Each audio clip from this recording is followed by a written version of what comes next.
Yeah. Get ready Look for out, this, eh? Look out. Yo. Hey everybody. This is johnnybeanetv. 5:16 p.m. out here in California. 8:16 where everybody else is on the screen. May 31st, 2019. Last day of May, you guys. David Nesdahl. Oh, hey man. How's that for rock radio?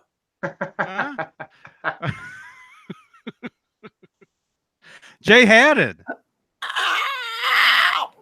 What's up, man? Oh, oh my gosh!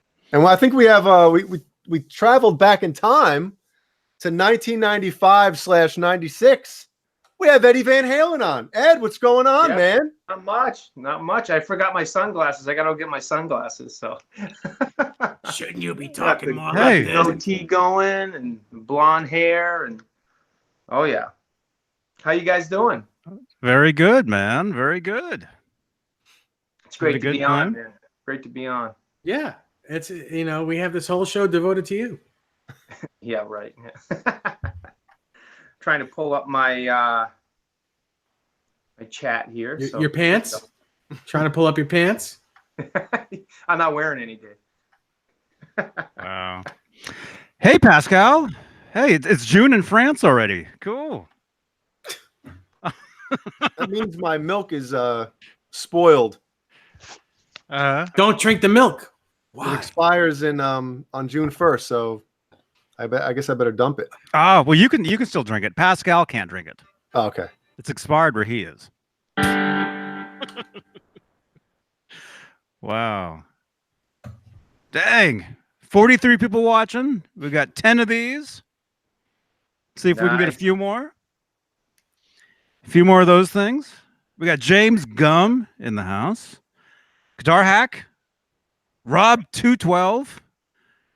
That fly came in. R2R3. What's up, buddy? J Paggy2. Mike Heath. What was that? I don't know, I'm just totally distracted by that bug flying around. It's flying around the Johnson guitar. Yeah. we got tone talk here. You should clean your Johnson. Yeah. Yeah, right. Oh man. You won't have flies running around it. The dog PA. Hey, welcome. I think you were the first one in line today. Oh wow. I think. Bam Ozzy. Good to see you. Matt Duffy. Hey man. Charles Green is in here. Carlos. How come I can't go back any? Man, that's weird. All right, whatever. John Windsor. Janice. You does this say sharded? Go grab something that's a piece here. I sharded on Facebook. Is that shared? You shared on Facebook? Awesome. Thomas Santiago. Steve Carmichael. You rock, dude. David Ennis. You rock, man. Rockman. Rockman. And everybody else. Vistalite 1972. Good evening. Mark Taylor. Hey, man. Where'd Ron go? You mean Eddie? Eddie needed to go get his glasses. Oh, there. You got to get the work shirt too. You have the work shirt. Is it washed? Where's the work shirt, man? Now Eddie just looks like a cop. Here's the work shirt. Hold on. Let me put the work shirt on. What do your neighbors think? They're like, who the hell is this? I think they live next to Eddie Van Halen. They're in a time machine. There you go. Wow, look at that. Right. You should have gone last night looking like that, man. I know. Hold on. Wait a minute. That's why he got his hair done. Because he was hoping that Sammy would have saw him in the crowd. Eddie Van Halen's here, man. Come on up, Ed. Have you guys ever been to concerts? Eddie, you got white hair. Have you guys ever been to concerts? You ever been to concerts? Like, let's say I was at a Van Halen show in 2015, and there was a guy that looked just like Sammy Hagar. I bumped into in the bathroom. Oh yeah. You know, like there's lookalikes Bump at the into 'em? shows. Yeah, have you guys seen those? Were you standing Yeah. behind him at the urinal and bump into him? Did you say, is this Johnny, where all here's the your dicks hang hashtag. out? Here's your hashtag, Johnny. My hashtag. I mean, my thumbnail. Thumbnail. Yeah. There it is. Wow. Wow, you're ready for Halloween, man. Exactly. Or EVH Con. What? 5, 6, 6. Yeah. Or the loony bin. When's that coming up? Well, it's too In late. 2 years. 6 will be coming up in 2 years. Oh, I thought we just had 5. We. That was 4. You. Get out of my pit. Balance What's era going on, Rob man? Johnson, R2R3. All right, What's our Rob Johnson? Yeah, that's probably how you looked back in '96, huh? Let's see, 96. Kind of, yeah. I mean, everybody tells me I don't age that much. I pretty much look the same. But Tone Talk, what's happening? Mhm. How you doing, Mark? BenCoombs, what's happening? Yeah, Ben, I want to ask you. You did a video on the micro USB. Jesus, the Ibanez Paul Gilbert micro. I was interested in how it felt as far as the build, and if it actually felt like a well-made guitar, even though it's cheap and for kids. So I'm interested in getting one of those for Ellie soon. So I'll have to ask you about that. It's a kid's guitar. Well, it's 3/4. It's 3/4 size. It's I think what 22 or 22.5 inch scale. It's basically a 3/4 scale guitar. What kind was that, Jay? Again? What kind? It's an Ibanez Micro, the Paul Gilbert model. Okay. It's cool, like mint metallic green with the Right. the F holes or whatever. Nice. I know Jimmy Carr just got his daughter, his little girl. I forget her name. He got her a little Squire 3/4 Strat in pink, and I was watching her jam on it when I was out seeing Jimmy. It was so awesome. She was playing these little riffs that he taught her. It's kind of cool. Yeah, that is awesome. Yeah. Yeah, and Ben's saying pretty well built guitar, but needs a tuner upgrade. Yeah, I would probably replace or upgrade the pickups in it and the tuning pegs, because there's no locking nut, no locking tuners. So I'd probably do that. Spend $100 or whatever on some locking tuners, and throw some decent DiMarzios in there. And then it'll be your guitar. Then it'll be my guitar, and I'll look. Damn, Jay's like 7'6", man. Jay's like, How big his hands are, bro. Wow. Jay's Yeah. like, sorry, sweetie. This is Daddy's guitar now. No. Well, I mean, Yeah. I don't know how the rest of us. When did you guys actually, like, the first time you actually played guitar? I mean, if you're a younger kid, you're not fully grown yet. I mean, I can just imagine picking up a full size guitar. It's got to feel huge. Yeah. I was a grown 12-year-old Yeah. when I started. You were fully He's still grown. the same, at that. and Johnny's still the same size as he is when he's 12. I'm the same size height wise. This way wise, I'm a little bigger. Oh wow, jeez, you grew that much, huh? Since puberty? Wow. Yeah, and it stays like this all the time. Yeah, but my wife's Well, that's a nice finger. Dave's quoting the 80s. What a bunch of nerds. It's special. They're nice, yeah. Oh man. Oh gosh. Yeah, but I think that'd be a cool guitar for your daughter. Jay. I'd be a great guitar for everybody. I agree with changing the tuners, but actually, some of those guitars, pickups are getting better and better. Yeah. Stock pickups are getting better in a lot of guitars. Yeah, but you got to think though, those guitars are not expensive. What are they? $250, I think, for the Paul Gilbert 3/4. So they have to really cut corners on something. Right. And when I listened to when I watched Ben's video earlier today, I definitely heard the guitar didn't sound that great. So whether I'll throw in maybe some pariahs or something, or whatever. Did someone say Yep, pariahs? yep, there you go. Look at what I have. What A do we have there, pariah pickup. Whoa. Yeah, I'm waiting for Sean to call me back on one too. That would be Just for can't your open the new box. Circles guitar, correct, Dave? That will be for my new Circles guitar, and it is incredible. It looks incredible anyway. It's going to sound incredible. It's aged white. Yeah, that's beautiful. Yeah. Wow. It's John, a that's awesome. It's a Pasadena black in aged white Ooh. with So how Alnico 5 magnets. Wow. What Awesome. is the, I know there's three different Pasadena series. What order does it go in? That, you know what? I'm a little dumb on that. I don't know. Okay. I just asked him what would sound good in a mahogany body 2 inches thick. And he said, I got just the pickup I'll make for you. And he made it. Cool. Sent me video of him winding the bobbins. Mm-hmm. That's got to be What's cool when the, you can see your pickup being wound. Yeah. That's neat, man. Yeah, it is neat. What's the time frame on the paint job, Dave? Any idea? Well, I think he's got it, and we won't say who, but he's got it almost all striped up, and it'll probably be painted tomorrow because tomorrow will be a nice day. Yep. Very cool. And there'll be another new guitar, Dave, coming up sometime in the middle of the next week. Dang, man. Yeah, it'll be George Lynch Day. Ooh. Oh, you told me about that this morning. Yeah, can't wait. That's me. Wow. Or should I say a cross between George Lynch and Warren DeMartini. And if you haven't seen Facebook, then you won't know what I'm talking about. Or maybe you'll guess. But if you've seen Facebook, I already put pictures out. So Oh, okay. It's all over my timeline, man.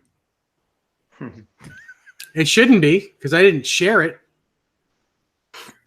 Huh? Well, It you should be on your news feed, but not on your timeline. Well, that's what I mean. Oh, What okay. the timeline is like on my page itself? Yes. Oh. Well, if anybody's seen it, they'll know what I'm referring to. But the second Dave sent the pictures to me, what was the first question I asked you? Oh, I was mad too, and I can't remember what you said. You said something like, "I thought you were going to say, oh man, that's really cool," and you said something like, "I was like, dick." No, the first thing I said was, "Do you have the boots to match?" Yeah, I know, because it's an '80s guitar. I gotcha. No, shit. In the trench coat? I used to have quite a nice trench coat, a nice black leather one, back in like '89. Mm-hmm. Mm-hmm. All kinds of like Floyds and stuff on the You could inside. probably fit 4 or 5 people in it at that point. At that point, Four in my life. or 5 midgets? 4 or 5 human, real big people. And a back couple then. sheep. Uh-huh. You know, that's how the our gang used to get into bars. You know, they'd fit 5 of them under a trench coat. They'd stack on top of each other and walk in. Yeah. What are those horse outfits? They got like three people in the middle and the back feet, and 2 people. Yeah. The horse walks in. Or a horse wearing a trench coat. You can get 6 Hey, can I see your ID? people in there. Yeah, we're good. Yeah, I'm good. Excuse me. Yeah. Oh gosh. Clayton James Hicks. It is 150 Friday, man. P150 Friday. Yes. Welcome, dude. Hey, Phil. Good to see you. Oh, man. I don't know. James How you doing, Orcutt. Johnny? I'm great, man. I'm awesome. What have you been up to? I haven't talked to you in a few weeks. I mean, you've been on my show a couple times, but I mean, I haven't talked to you. What have you been up to? You're asking one of us? I can't tell which way you're looking. Yeah, I know. Hey, I'm Eddie Van Halen. I could be looking anyway, right? Yeah, he's got one eye looking at you, the other one looking for you. Oh. What have I been doing? Yeah. I don't know. The usual stuff. Went up to Walnut Creek yesterday, Nice. and I returned those headphones, those Tascam headphones. because they're just awful. And I love Tascam. I love the products, but those headphones are not good. So what'd you get? I got store credit. Okay. You signed up for the pick club again because that chick was working? No, the string club. The string club. That's right. Yeah. He signed up for the chick club because the string club was working. Yeah, the G string club. Mm-hmm. Oh gosh. And actually, at that Guitar Center location, they have one of those stickers right there on the that string website you were talking about. Yeah. Juststrings.com. Yeah. They had one of those like bumper stickers like on the workbench or whatever. Wait a second, really? Yeah. That's weird. They're promoting somebody else who sells strings for cheaper than them. Oh, Oh yeah. Shh. Everybody. Shh. I have no dog in the fight, but Guitar Center's a little too expensive for my liking. Showman Blue says I look like a pro bowler. What's that guy's name from The Big Lebowski? The dude? Not the dude. John Goodman. John Goodman. Yeah, John Goodman. Yeah. You look like a smaller John Goodman. Yeah, I'm a smaller John Goodman. Just John Good. John Goodman. Good rap. John Goodman. Rob Goodman. Jay, hey, speaking of that, the pictures of your little girl, your daughter on Instagram, man, she is so freaking adorable. Thank you very much. I appreciate it, man. She's awesome. You just melted my heart.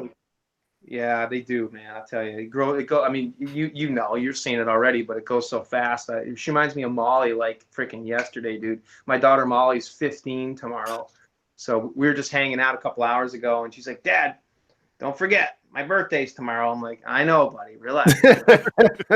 Still 15, and she's got to remind me it's her birthday, you know. Don't forget, I get the Porsche next year. She wants her presents. Yeah. No. She wants her Van Halen guitar. Yeah, how many guitars are you gonna sell, Daddy, to buy me a car? I know, right? Well, it's actually funny because she came over and I was just setting up my new toy that came in the other day, and she's like, "Oh, Dad, that looks cool," and she's like, "Are you gonna sell that and buy me a present?" And I'm like, See, hey, buddy, I already bought your present, so you're good. It's a guitar for me. Yeah, the guitar for me. Oh, I bought this for you, honey. Oh, you don't want it? Oh, that's okay. I'll take it. Yep. I'm still laughing the night that she was wearing the mask, the Jason mask. It's funny because I actually said something. I responded to one of your Instagram posts. There was a picture of you, and I think maybe it was Jean and your daughter. What was your little girl's name? What's her name again? Ellie. It was a picture of Ellie, I think, and I liked it, and then I said, where's the mask? And Jeannie responds. She's like, "Oh, it's close by." She says. my mom thought me and Jeannie were like crazy to get her that mask, and I'm like, she doesn't know Jason is a psychopathic killer. Right. She knows the mask from the video game or whatever. Yeah. And then she knows the mask from that band Crazy Licks. They did 3 songs for the video game that came out, the Friday the 13th game. And when they play live, she wears the mask. That's where she sees it from. That's where she knows it. She doesn't. I don't show her videos of Jason walking around Crystal Lake, stabbing people, taking people in sleeping bags and smashing them against the tree. She doesn't see that stuff. Right. So it's a different thing. I mean, maybe later on, a couple of years, she'll be like, "Daddy, why did you make me wear? Let me wear that." Yeah, I know. Well, it's funny because my son Connor, when he was her age, he used to run around with my Michael Myers mask on. See, he thought it was freaking cool, and it was the same thing. My ex-wife, she'd be like, "Why are you letting him do that?" I'm like, sweetie, who cares? He's like, he's innocent. He's a sponge. He doesn't know. We're not going to show him who Michael Myers is. Let him have fun. It's cool. It'd be a different story if next thing you know, like he was watching the movie, put the mask on, then you see him opening the kitchen drawer looking for a knife. Then you might want to, Yeah. Then maybe we look into it a little more. You got to get her Ellie the bucket head mask. Oh gosh, that's funny. but a pro bowler. I look like a pro bowler. Janice Lala's got a question for you, Jay, at the bottom there. I don't know if you see it. Yeah, I was actually going to type and respond, but all right, I might as well answer it now. She asks, "How is your neck after that Gizmachi headbanging?" Well, I'll tell you, I don't have, my neck is not very good after all those years of headbanging. That's pretty much it. I do not recommend headbanging like that. It's not good for you. No, all that stuff, it catches up with you, man. It does. I know. I think Jason Newsted from Metallica, after a couple of years in the band, I don't know if he had surgery or a doctor told him, like, listen, you're giving yourself whiplash like every night. You're going to screw your neck up. You might even go paralyzed. You know what I mean? Or get paralyzed from it. Man. You know, obviously we weren't playing 280 shows a year in Gizmachi, but still, I mean, not doing it and then going on tour, and the first couple nights you're just going crazy out there, and then the next morning you're like, guys, I can't move. You know, right? Oh no. Yeah, so don't do that. Ouch. No, you didn't bum me out, Janice. That's fine. It's all good. We love to torture Jay. I tortured myself enough, man. Oh man. Yeah, you guys know when I got hit by that car on the freeway? I don't know if all you guys knew that, but I didn't know that. What I was happened? I was hit by I got hit on the freeway going like 50 miles an hour. It was a while back. Why were you walking on the freeway? No, driving. Some dude hit me. I know. It was a hit and run. Some dude hit me and took off. But like an hour later, I stopped at a stoplight or stop sign, and I you know, how you look, you know, left and right, or you know, and all of a sudden I just had this pain on the side of my head on both sides. It was terrible.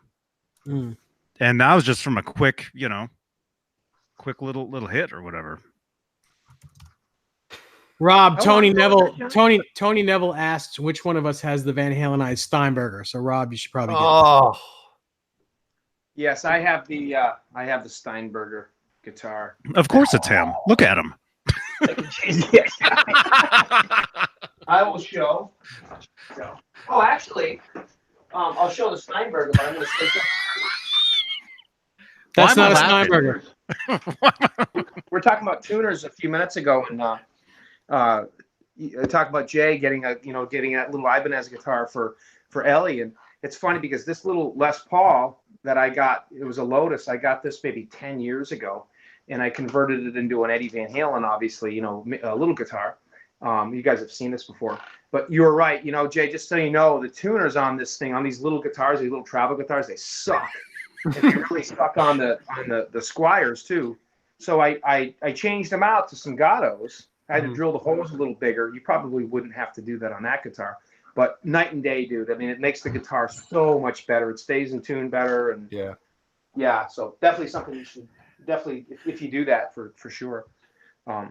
So this is the Steinberger. It's the GL2T. Oh man. It's the original. It's a 1985 Newburgh guitar. That means it was built in Newburgh, and it's the same year as the one Eddie had, and it's got the trans trem. It's actually a newer trans trem. It had a trans trem version 1, which didn't have these little adjustment screws right here. That didn't have those. But the trans trem, when I got it, was shot, so I had to send it out to Pikamoose in New York, and famous guitar company. Those guys were awesome, and they put a brand new Steinberger trans trem in it, and I painted the faceplate myself maybe 10 years ago, and did it just, you know, as close as I could to Eddie's. And it's a graphite neck, and the back obviously is black, and the whole thing is graphite composite. Right, the whole thing obviously, and the faceplate comes off, and when you take the faceplate off, all the electronics, everything comes out, and they're attached to the faceplate. So nothing really is attached to the body except the bridge. And it's a 22 fret neck. And as we said, it's all graphite. And I've done I did an actual special on my channel. You guys can check out on this guitar, but it's really a cool guitar. It's really fun. It's active pickups. They're active EMGs, and it takes a battery in the back, little battery compartment. And yeah, and it's definitely really cool. Toggle switch here for neck pickup, both pickups, bridge pickup, tone knob, and volume knob. And yeah, it's definitely cool. Dave has played this guitar before, and yeah, it's really cool. Now, as far as pickups go, those are the stock pickups that came with it, correct? The stock EMGs. Yes. Did Eddie have the stock EMGs as well, or did he have like a different? Eddie had active EMGs in his, but they weren't stock. They were a little bit hotter, I believe, on his. I was actually having a conversation with Adam Reaver about that a couple of years ago. And because Adam got to see this guitar, brought it with me to the EVH Con 2 years ago, and Adam checked it out. He's like, "Whoa, that's awesome!" He thought, this is like Eddie's. Eddie had a couple of them. One he striped the faceplate, or had it done, and the other one was black. But I asked him that exact question. I said, because I'd heard that rumor too. I said, "Is it true that Eddie actually, had different pickups in it?" And he said, "Yeah." He said they were still EMGs. They were active, but they were specifically voiced to his liking by Ned Steinberger. So my guess is they're just probably a little bit hotter. Or see, I always thought that they were just original vintage EMGs, because I know that's what's in it now, or at least that's what was written that was in it now. A vintage set of EMG 85s are in it now. Yeah, could be. But the ones in this, I mean, we'll probably never know. And I do know that Jeff Babbitt's did a reset on this guitar, so to speak, back in 2015. And he actually went through it and redid everything, or not redid, but just updated it probably. But that's what these are. These are actual EMG 85 active pickups. These are the stock ones. It's the stock guitar that you would have gotten for the basic GL2T. I got this guitar again back in 1999, and it's in amazing shape. But like I said, it needed a fret job, and the trans trem on it was just shot. When I mean shot, the I don't know if you can see the little notch right here on the bar that locks in was so worn down, and then the little tooth right here that you actually lock it into in the different settings up or down was basically busted off. And the intonation was all shot. So what I ended up doing, so it worked, it played, but you couldn't lock it up or down. You could just use it as a floating bridge. So it was still playable and it was fun. But, I'm like, man, I got a GL2T Steinberger here. It'd be kind of nice to have it operational. So I ended up talking to, my buddy Scott Smith, and I said, what do I do? I ended up sending him the old bridge, and then he set me up with a pretty good deal getting the new bridge. And now these guitars, I think they're going for anywhere between $4,000 and $6,000 if you can find them online. Yeah, I would say the $6,000 range, right? That's kind of what I've seen. I've seen them for about 45. I haven't seen black ones. I've seen white ones for about 45, not black ones. When did they start to really go crazy in price? They always were. How much? Huh? They always were crazy in price. How much did you get it for, Rob? Well, Dave's right. They were always very expensive, but when I got mine in 99, I remember it because it was the year my son was born. I paid $700 for mine, believe it or not. But again, the trans trem was shot. Yeah. It cost me, I think, I want to say, even back in, I kept the guitar as is for about 6 months, and I just played it that way. And I was, trying to do some research to figure out how to put the updated trans trem on. So when I sent it out to Pikamoose Guitars, an amazing company, by the way, I don't know if they're still in business, but I sent it out to them. They are? I think so. Paul and I forget her name, Holly were their names, but anyways, I sent it out to them, and they did it a free refret and a trans trem install for $1,500 is what I paid back then. Wow. So I would imagine that the trans trem was probably about $1,000, and then between installing it, because it didn't really need any adjustments because it was already routed for the original one, and the refret probably was like, let's say $500. So I would say the trans trem was about $1,000. So back in those days, $99, you probably could have bought this guitar probably for a couple of grand. Now, obviously, time goes on, and everything's relative. So the market goes up, and inflation and all that. But you could nail one of these guitars in this condition with a workable Transstrum for a couple of grand. Now they've definitely jumped up. It's and a lot of it is because of the internet. People know what this stuff is. I mean, I remember. I mean, you guys know Jay, Johnny, and Dave. I mean, Johnny, you got that Kramer Ripley guitar for like next to nothing at a pawn shop because nobody really knew what it was.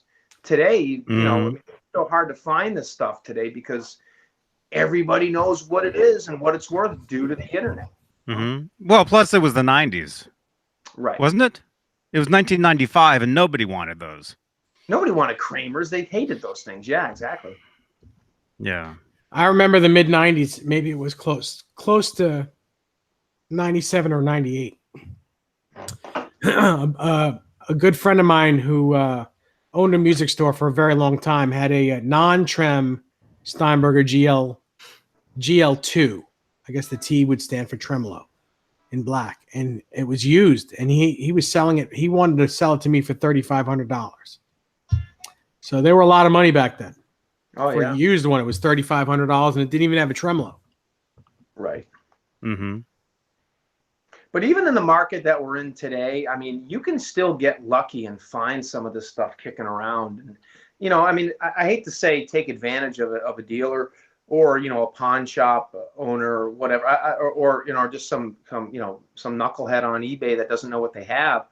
I'm not saying everybody should go out and do that, but you can still find some good deals. Sometimes people are selling stuff because they need the money quick, and they'll offload a guitar that, technically could be going for $3,000, but they get rid of it for $1,500, $1,600, $70, whatever, just because they need the money fast. So you can still find the stuff out there, and like Dave said, I mean, I see these Transstrems, these GL2Ts on eBay for $6,000, but you can find them for $4,000. I mean, not that that's chump change, but No. No, it's all a lot of money. it is definitely. Yeah. Even I that could never- $250 mini guitar you guys are talking about, that's expensive to me, Well, it's like Steve from Boston. It's funny. You watch Steve from Boston show, and he's an awesome guy. He's an amazing guitarist, and he talks a lot. I mean, he's got a really great collection of guitars. But it's funny because he always says, his zone for buying a guitar is in the $300 range. He's like, if it's over $300, not really interested, So it's kind of funny, Well, speaking of the Steinberger, Bo Zeke asked a couple minutes ago. He said, "Has anybody tried the latest cheapo Steinberger models? Are they any good? I know the Music Yo version in the late '90s, early 2000s were not good." Oh, man. Is that what you got, Johnny? That's what I play, man. That's your main axe, bro. No, they're not bad. They're really not bad guitars. But Is have he you talking played? about the Synapse though? The Transtrem, like they call it the Synapse. It's like a Transtrem type removable capo type thing. Is that what he's asking, or? No, didn't Steinberger kind of relaunch about last year or something? They're not making any Transtrems or anything, but let me look. They're making newer guitars. Like Spirit Right. guitars or something. Yeah. Mm-hmm. Well, that's what the older ones were. Yeah. Right. They were Spirits. Weren't those tied into Hohner, Johnny? That company Hohner? I think it was Gibson. Steinberger Spirit is what it was. Yeah, Hohner had their own thing. Okay. Yeah, so Hohner made headless stuff too. Right. You mainly saw the basses. Sometimes you would see the guitars, and the guitars, the Hohner Steinberger style guitars, they were more like triangles, kind of. Right. I think. Well, I don't want to sound like a negative Nancy, but Steinberger's Twitter page, their last post was last July. And they have 434 followers. Mhm. Wow, I have more followers than them. They were posting. They were posting consistently for a few months that they're relaunching their. Let me see, the GT Pro, XT2. These are bases, though. Never mind. The new Steinberger website that was last March. So 15 months ago, or 14 months ago, they were kind of relaunching. Here's the GT Pro Deluxe. It's the Spirit, as you can see by the. Waiting for Mancuda. Back up, back up. That's that Spirit, right? Yeah, that looks like the guitar I have. Yeah. It's almost the same guitar. Yeah. And no, that is not a trans trim, if anybody is wondering, because I responded to a couple of their posts saying, as soon as you guys put out a guitar with a trans trim, I'm all over it. And they never And they never posted again. yeah, that was it. Steinberger out of business. They're like, hey, you know, if what's his name? What's the wrestler? If Hulk Hogan blocks you, you know, we'll make it one better. We'll just stop posting altogether. Well, Steinberger didn't want to send you a broken guitar too, you know, and have you complain about it. or the wrong that bridge color. Jay was talking about is basically this one. This is my 5150 Les Paul Steinberger replica. And Eddie's has a real trans trim. This is not a real trans trim. It's just it's a Steinberger copy. It says, I think this is the same type of bridge. You know, licensed by Steinberger, but they're floaters, but they're not, you know, they're not real trans trims. They are pretty Floaters? cool. What is that? Is that bad? Isn't that what you get in your eyes? Yeah. If something sucks, oh, that's a floater. It's a floater. Yeah. It's something that us on the police never want to see. Oh, that's gross. We never want to see floaters on the police. Yeah, not in that area. Isn't that like an, you know, like an air biscuit? Yeah. A floater. A floater. Yuck. Yes, Steinberger's on Instagram as well, but their last post again is from last June 27th. Mm-hmm. That's Jay. That's probably because You fogging up? Because I'm fogging up.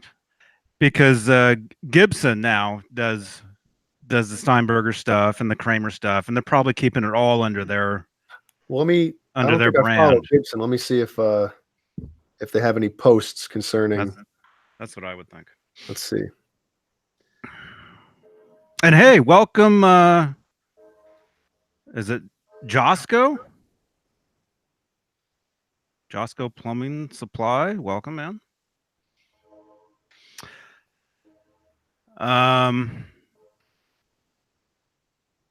Yeah, I don't see any posts under the Gibson Instagram that mentions anything with Steinberger.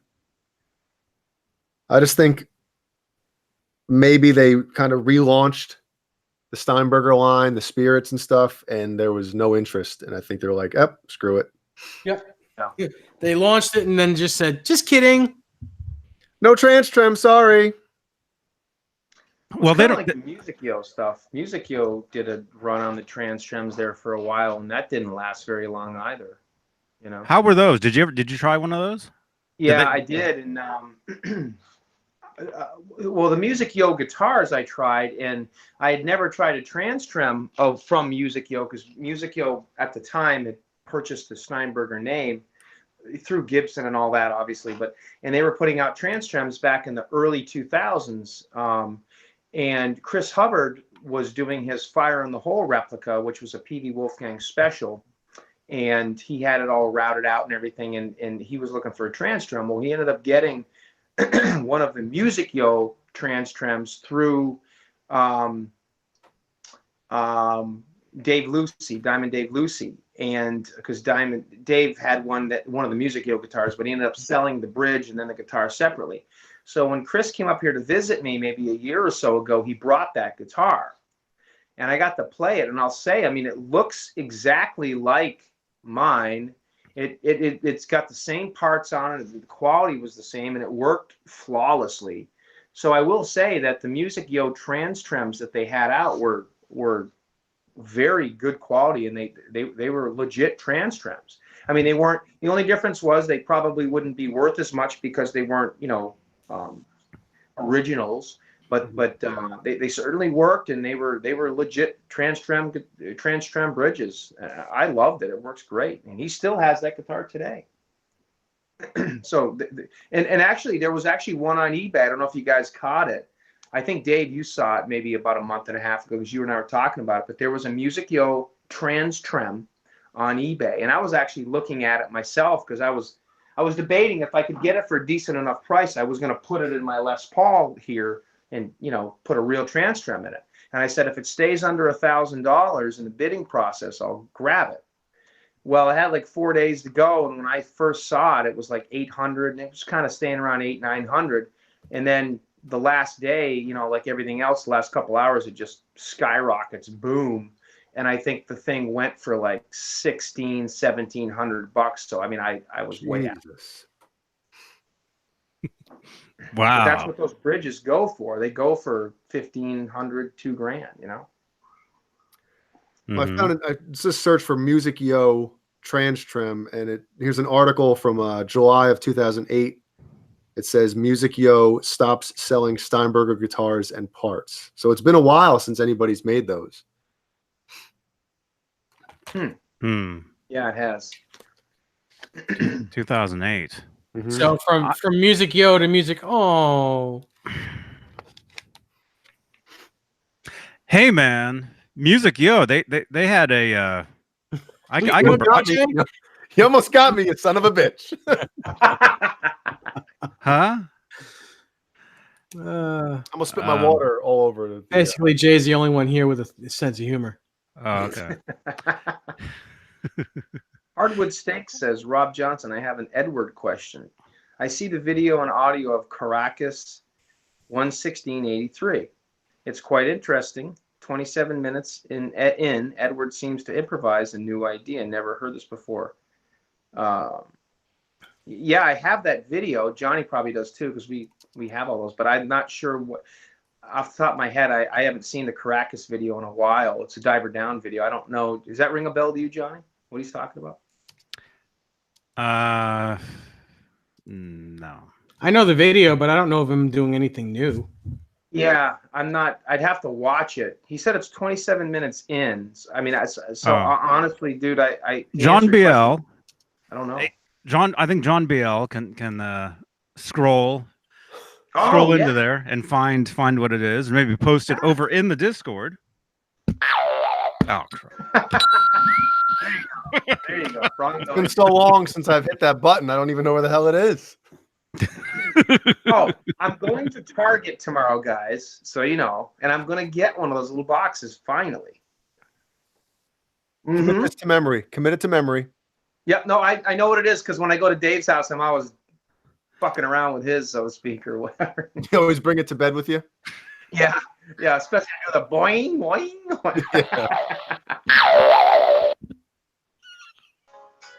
And he pulls his pants down, and it's...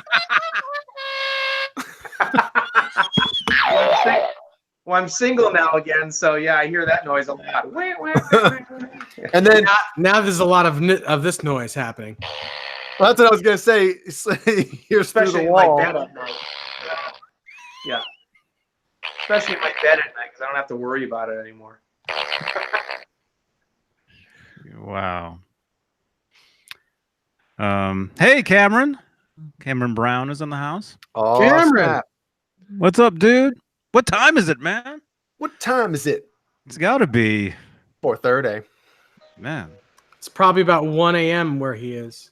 10, 11, 12, 1, 2. I'm thinking it's 2 o'clock. Awesome. John BL says it is in the Discord. John, maybe you can listen to it and tell us if you think it's something. 2 a.m. he says. Cameron says. Damn. Awesome. Hey, Tessie. Welcome, dude. No, what I was going to say about 10 minutes ago, what I was going to try to say was the Mayfire. We went down to Beverly Hills to stock up on guitars at Gibson. before a tour. And I remember we went into the Beverly Hills Gibson showroom. Mhm. And I remember they had all the Gibson stuff, but they also had walls of the Kramer stuff and I think the Steinberger stuff, like hallways, you know. Mhm. And I remember playing one of the Berettas at the time, and this was 2008. Yeah. And yeah, they were good. They were all good stuff. I remember the guitar was pretty heavy. Yeah, because it's a maple body. That's why. Really heavy. Yeah. Now I remember they had one guitar. What was it? It was probably an Epiphone, but the guitar body was shaped like a trailer. Did you guys ever see those guitars? Trailer? Yeah, like a trailer, like you tow on the back of a car. It was the shape of like a trailer with wheels and stuff. That was the guitar body. Never saw that. I've got a picture somewhere. Jay's just sitting there like, huh? I'm reading the chat and I'm responding to Cameron. Cameron Brown next Friday, everybody.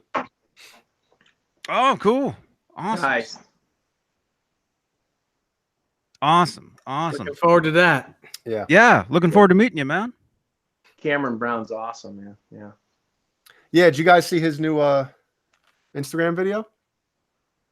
I don't think I can play it on here, the audio, because it sounds so close to the original that I don't want to get Janny. I don't want to get Janny flagged. You want to get jammed up? I'm already flagged already, I'm sure, but you can show the video. I've been watching a lot of Cameron stuff, and especially the Yamaha. Yeah, that sounds too good. It'll get flagged, man. But everybody go to his Cameron Brown's Instagram page and check out his Little Wing the Stevie Ray Vaughan version.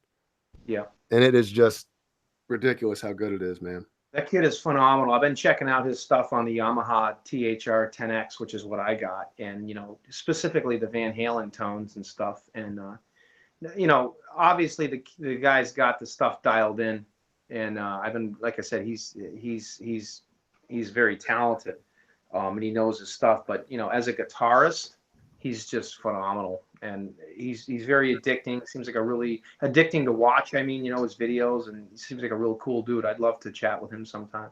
Are you blushing, Cameron? Thanks to him, I got some real cool settings on that Yamaha now. Hey, where'd you get them from? I want them. Yamaha? Yeah. Actually, Dave Nesbitt was the reason I first got that little amp. I saw Dave's and I was like, damn, dude, this thing is insane. And then I came back and I got one. That's when I started looking on YouTube and stuff. And that's when I ran into Cameron's stuff, Yeah, he talked me into getting one as well, because I was contemplating, I think, getting the Katana at the time. Yeah. And Dave was like, why don't you check out the Yamaha? And the first one I got was the smaller version. That's actually downstairs now. Mm-hmm. And then I have the 10X up here, and it's just, they sound so damn good, man. Yeah. So damn good. And they're stereo, too. The one you got downstairs, Jay, is that the white one or the ivory cream one? Yeah, like the cream, the ivory or cream or whatever the hell. Yep. There's not as many options on it, but it still sounds really good. Yeah. Oh, Barney. Hey, Barney.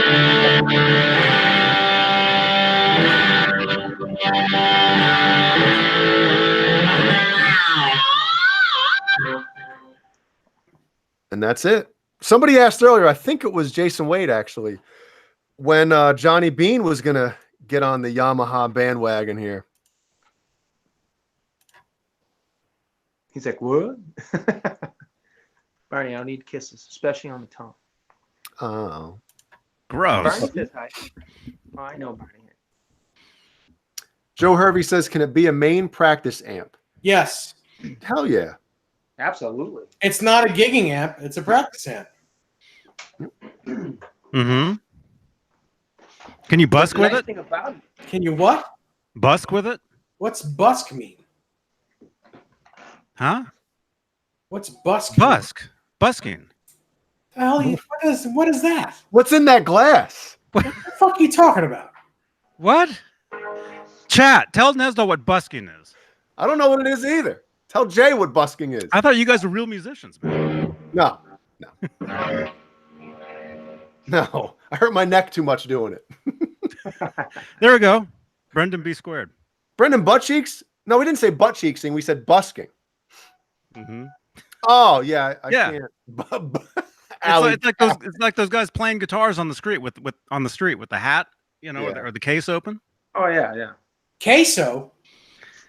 Queso, man. I had some queso yesterday, man, with my chips at Chipotle. Hey, Jeannie even knew what it was. Jesus Christ. Hey, hold on. Let's ask the chat and you guys too. Has anybody ever done that? Because I'm not good enough to do that, man. I'd have to like plan everything out before and play in the street. I've done it with Really? a case open. Absolutely. Wow. I can't even play with a freaking record button going without making tons of mistakes because I freaking get nervous, let alone play on the street, you know? That's what I'm saying. Just got to get that muting thing happening, and you'll be a wonderful guitar player. You're good as it is. You just need to learn to mute the strings a little bit. That's all. Yeah. It's if you had more time on your hands, you'd be able to do that pretty fast. Yeah. Instead of putting something else in your hand. Well, I'm putting that in my hand a lot now that I'm single. So. Oh my God. And I got to say something. These things, the string mutes, right? Everybody knows what these are? Yeah. I never use it. No, hold on a second. I'm going to get there. I see a lot of people using, not a lot, but I see people using these while they're practicing, working on stuff.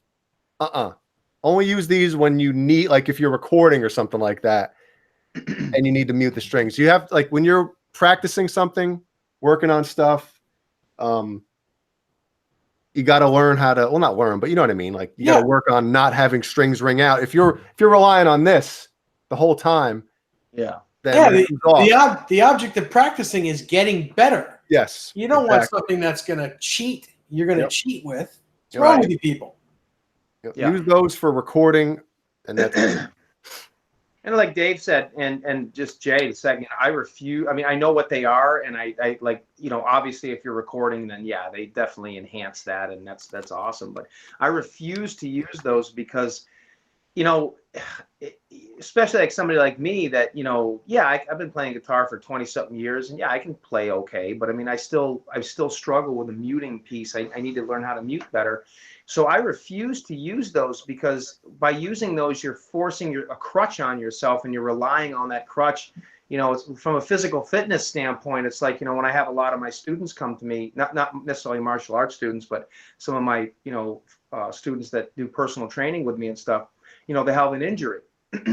Like I had a lady that was working with me a couple months ago. So I was training her on some therapy, exercises and things like that for her knee, because she'd blown her knee out. So for the first couple of months, she was wearing a knee brace, and we were working on flexibility and stuff. Like, you'll see where all this ties back in, but we were working on all that stuff, flexibility, strength training, and all that, basic stuff to build up the muscle tissue around that. And, she kept wanting to wear that knee brace. So after the first month, I'm like, take that damn knee brace off. Now we're going to start working without the knee. But I need it. No, take those pants off too while you're at it. Well, this was one that, never mind. Never mind. Yeah, I know. But you're right. It's like, it's funny because after another month, Jay, she was just like, whoa, it feels so much better, because so many people rely on that crutch, that brace, that knee brace, or that muting mechanism on your nut of your guitar, to help them. But then it becomes part of them. And they never, like Dave said, really learn how to practice and get better, so I refuse to use those things. I really do. Well, the first time I ever got the idea, because I've been recording for a while, and I record other bands and stuff, and sometimes you're recording a guitar player that might not have as much control over the instrument and muting certain strings, and so I was watching 1.5 years in the life of Metallica. This is years ago. And I noticed they were recording some guitar parts, and they had tape over the strings that weren't being used in the part. And I'm like, holy crap, it's brilliant. So I started using tape. Like, if I'm recording a guitar player and especially like a clean guitar part or just notes ringing out and something they have to, whatever. And what I would do is like, all right, dude, what strings are you not using on this part? Like, I'm not using, the high E and the high B or something. I would grab some either gaff tape like this right here. Yep. Or medical tape works well as well. Mm-hmm. And I would tape off the strings. How about just become a better guitar player? No. It's a recording trick. You don't want to do it. That's what I'm saying. You don't practice like that. But for recording purposes, man, anything goes. Anything. I don't think Steve Vai would be doing that. I don't know, man. Dude, you never know, man. Jay. Yes. Jay, we can talk, man. I've recorded one of the better rhythm guitar players on the planet. Did it glitch out? Did I max headroom on you? No. Yes, you did. He did. He stroked out. So I've recorded one of the better rhythm guitar players in metal, and we do the same thing with him. He doesn't need it, but there's certain times, man, high gain amps, something rings out. Just easier.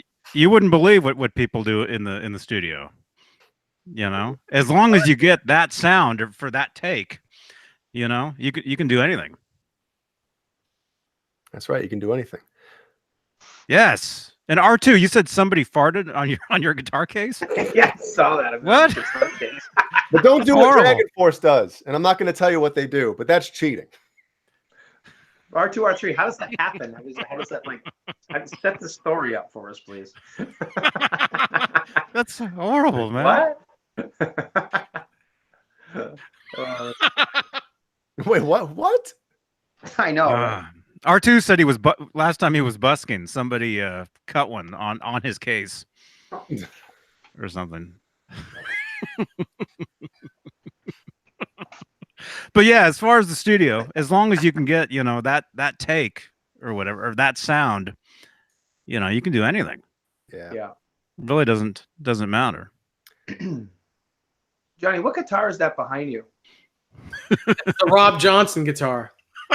Oh, that's the Johnson. Okay. The one that has the flies around it. Yeah. Got it. Somebody cut one on that guitar. Oh, the stock? Yeah. It's funny. It's like people, they hear about that idea and they're like, that's lame or that's whatever. And then when they think about it, you're like, you know what? I'll try it, Try it. There was one band I mentioned like taping. This was probably back in like 2009 or something. And it was the same thing. I'm like, dude, let's try to mute a couple of the strings that you're not using. And he didn't want to do it. I was like, just try it, man. And the take came out super clean. Yeah.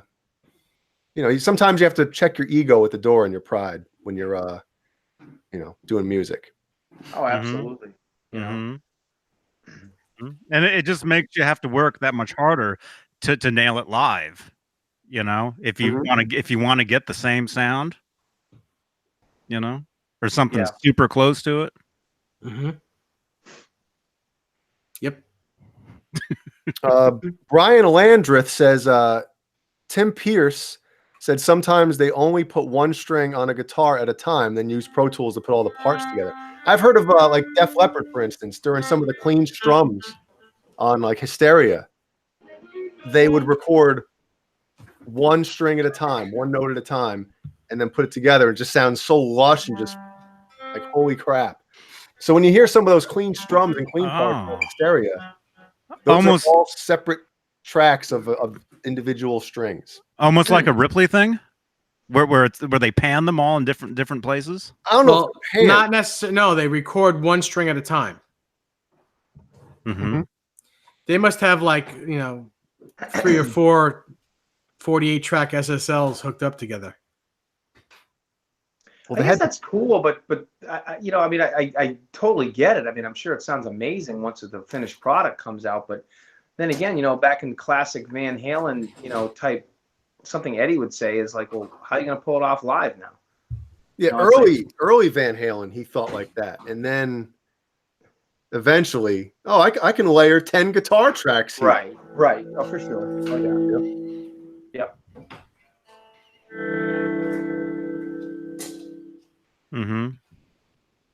Joe Hervey asks, what do you think Eddie Van Halen is doing right now? He's watching the show. Sitting on guitar cases and farting. You never know. I wouldn't doubt it. Hey, Boner Jams. Boner Jams. Welcome, dude.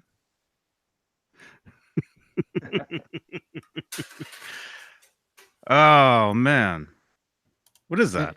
And Eddie, if you're watching, I just grabbed this out of the studio, so I hope you don't mind. Don't Oh, yeah, mind and me. Eddie's also, I just went and got this from the Met, so I hope you don't mind. Dave went to 5150 and I went to New York, so. Oh, man. And he went to your hairstylist from 1995. Yeah, right. Johnny, why don't you show the photo? It's right above you. Show the photo so people can see the difference. Huh? The photo of Eddie that Eduardo gave us. I'm sorry, Pascal gave us. You have it hanging right in front of you, don't you, still? Me? Are you the only Johnny we have here, right? I don't know. But no, it's not there, no. I thought it was there. No? All right. Well, I know thought you had Dave's said that at talking one about. time. What Oh, you Dave's took talking you took a picture of it from my room? No. Yeah, you did. Wait, what are you talking about? No, what Dave's talking about. You have it is- hanging above your bed? It's hanging above the workbench in the music room, in the repair room. But here's what Dave's talking about. He's talking about this picture, like of Eddie in '95. So I do this every couple of years. This is Eddie in 1995 at a golf tournament with Vince Neil, and he's got the blonde hair and the balance tour. So that's kind of what I was going for. You mean Vince Meal? Vince Neil. Yeah. I never heard that one, Dave. Nice one, Vince Neil.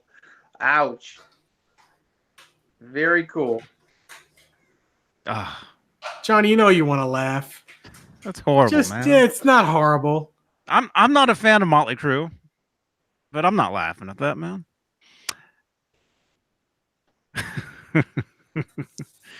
Mad Dog, yeah, I know, man. Oh, is that's What's Justin? that? Right? Yeah, He just smells made like a pizza. something good is being made in the kitchen. What if Van Halen got Vince Neil after Sammy? I can't stand his voice, thin or fat. He's got a horrible voice. Nasally he sounds like he's whining. Can't stand it. Vince probably like Vince Neil was a chubby David Lee Roth. I'm not denying that, Dave, at all. I think it would have worked better than it did with Sharoni. I don't think so. Wouldn't have worked at all because Vince Neil would have said, "Are you crazy? You want me to sing over this crap?" Motley Crue was probably at their biggest, at that time. Yeah. Right? Well, 1985 Motley Crue? no, we're talking not about talking instead of Dave. 98. We're talking 96. Oh, I thought you were talking 97. after Roth, before Sammy. No, hell no. Oh, Hell no. Well, I mean, I like the John Corabi album they put out, like Hooligan's Holiday. That was pretty cool. I mean, what's that, Jay? No, I actually tried listening to that recently, and I was like, "Oh my god!" It's different, Do me a favor when you get a second, give it another listen because I freaking hated it too. I mean, I liked Hooligan's Holiday, but some of the other songs I was like, oh man. But there's one song that they did that I really liked. Hold on one second. I was just listening to it the other day, and I believe it or not, and the reason I didn't listen to this was because I didn't really like these guys, but it was called, oh gosh, hold on. Got it right here. no, that's the Police. This I want to read what Tessie Switch just wrote. He says, "I actually like Vince Neil's solo album. Steve Stevens was a monster on it." Yeah. Well, so we're talking about, you said you love the record, but you're talking about Steve Stevens, how good he was, but not how good Vince Neil was. No, that album is phenomenal. I think that album's damn good. The song is "If I Die Tomorrow." Okay, I'll Wasn't check that song John- out. Wasn't that John Corabi? I don't know, but I'll check it out. Yeah, it's "If I Die Tomorrow." It's off the best of, but I listened to that the other day and I was like, damn, that is awesome. In my opinion, Vince Neil is the voice of Motley Crue, no doubt. And John Corabi came in that one album, whether you like him or not. I mean, it's like the Gary Sharon. Gary Sharon came in for VH3, whether you like him or not, whatever. But I think it served a purpose there were some good songs out of it, just like Gary Sharon, you know. I mean, like, I like Without You, I like Fire in the Hole, you know, One I Want was pretty cool. There's some good stuff there. As a matter of fact, I think, you know, the song that never got released that Mitch Malloy sang on, it was a different name, but That's Why I Love You. I mean, that was that's one I think could have replaced a couple on that album, but I think that would have been a great Sammy song. I agree, Dave. I think Dave could have. I mean, I think Sammy could have nailed that. And listening to Sammy last night during the show, you know, seeing him live and at Foxwoods Casino in Connecticut last night. Damn, I gotta say, you know, it was great seeing Sammy and Mike together. I had great seats. You guys that, you know, follow me, you can see some of the videos on my Facebook page and Instagram. But I gotta say, man, Sammy Hagar, yeah, they were tuned down. But the guy's 71, 72 years old, and the guy's still freaking strutting around the stage with endless amounts of energy, and his voice sounds incredible. You know, and you got Jason Bonham on drums, you got Vic Johnson on guitar, who's playing a PV Wolfgang, by the way, an Ivory PV Wolfgang for most of the set. Blew his leg out, so that's why he's sitting in a stool. But I got to say, the guy sounded awesome. I mean, some of the new material they wrote for the Circle was really good. But, you know, Why Can't This Be Love? And Best of Both Worlds was amazing right now. You know, they had some really good stuff. I was really hoping they would have done Seventh Seal, because I know they've done it a few times, but they didn't do it last night. But they freaking rocked it out, man. And I got to give Sammy credit. The dude's still cranking, and he sounds amazing. And he looks amazing, and so does Mike. So He looks amazing. amazing. So what don't you like about Jason Bonham, Jay? Can I be honest for a minute? I would hope so, because you haven't been honest so far. Well, Well, how many thumbs ups can we get? 93 watching, 34 thumbs ups. I'll give one. There you go. Oh yeah, I'll give one too. Yeah, me too. There we go. 35. Speaking of 35, my birthday is next month. The 35th of June?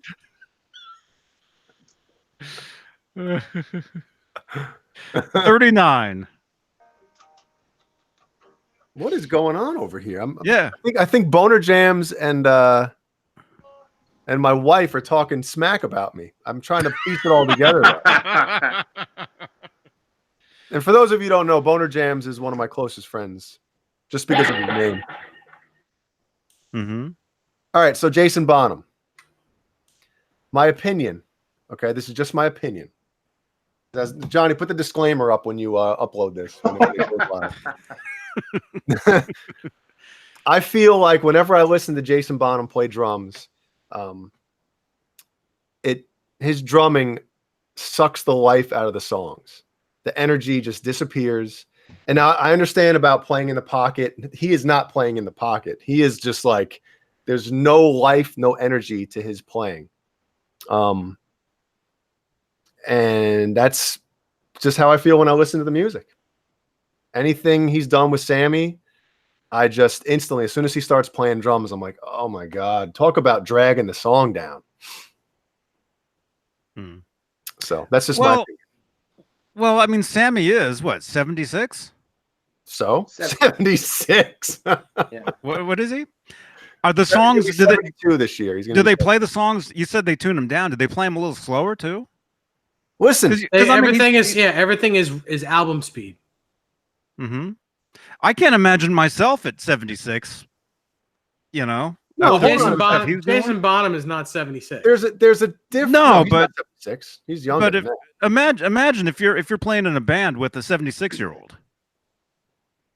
That has nothing to do with the way he's playing drums. Because there's drummers, even in the studio, that play to a click, but still can put energy into a song. I disagree with you 100%. No, you're that's wrong. So now it's getting good, you guys. I love him. I think he's great. They can play in the pocket, but you can still inject energy into a song. He just completely just all the energy. Are you telling me you didn't like John Bonham either? John Bonham's way better than his son. See, that's the thing. John Bonham, you know, they didn't play to a click or anything back then, but like the way certain accents and his what's the word I'm looking for? Dynamics. Yeah. He had a lot of dynamic. His playing was very dynamic. Right. And the way he hit the drums, it was all like he was a good drummer. Yeah. And his son there's nothing about his drumming. It's just like, it's almost as if somebody programmed his drums perfectly on the click. Nothing special about the playing. Well, was he always a drummer? I guess I would respond to that. Where, you know, Jay's got an opinion, Dave's got an opinion. Yeah, Johnny, it's an opinion. Yeah, and mine is right. Yeah. No, I mean, I can certainly appreciate what, you know, where you're coming from, Jay. I can. I guess, you know, I guess I never really paid as much attention to him as much as I do. You know, when I'm watching the Circle, I'm looking at, quite frankly, when I'm watching the Circle, I'm looking at Sammy and I'm looking at Mike. Is that a video? And I'm paying a little bit of attention to Vic because, you know, he's the guitarist. So obviously you want to, okay. So when everybody watches the, you know, the Wabos or the Circle or, you know, whatever Sammy's done out of the Van Halen realm, if you're a Sammy era Van Halen fan, like I am, of course you're going to be you subconsciously can't help. You're going to compare what they're doing to what they did with Van Halen. You're going to do that. That's what we all do. And there's some songs that I'm like, ugh, this sounds awful. You know, that's not Van Halen. Not that it's bad. It just doesn't sound like Van Halen. But I'm going to give Vic some credit. He's done pretty well. He's his own individual and he's doing his own thing on guitar.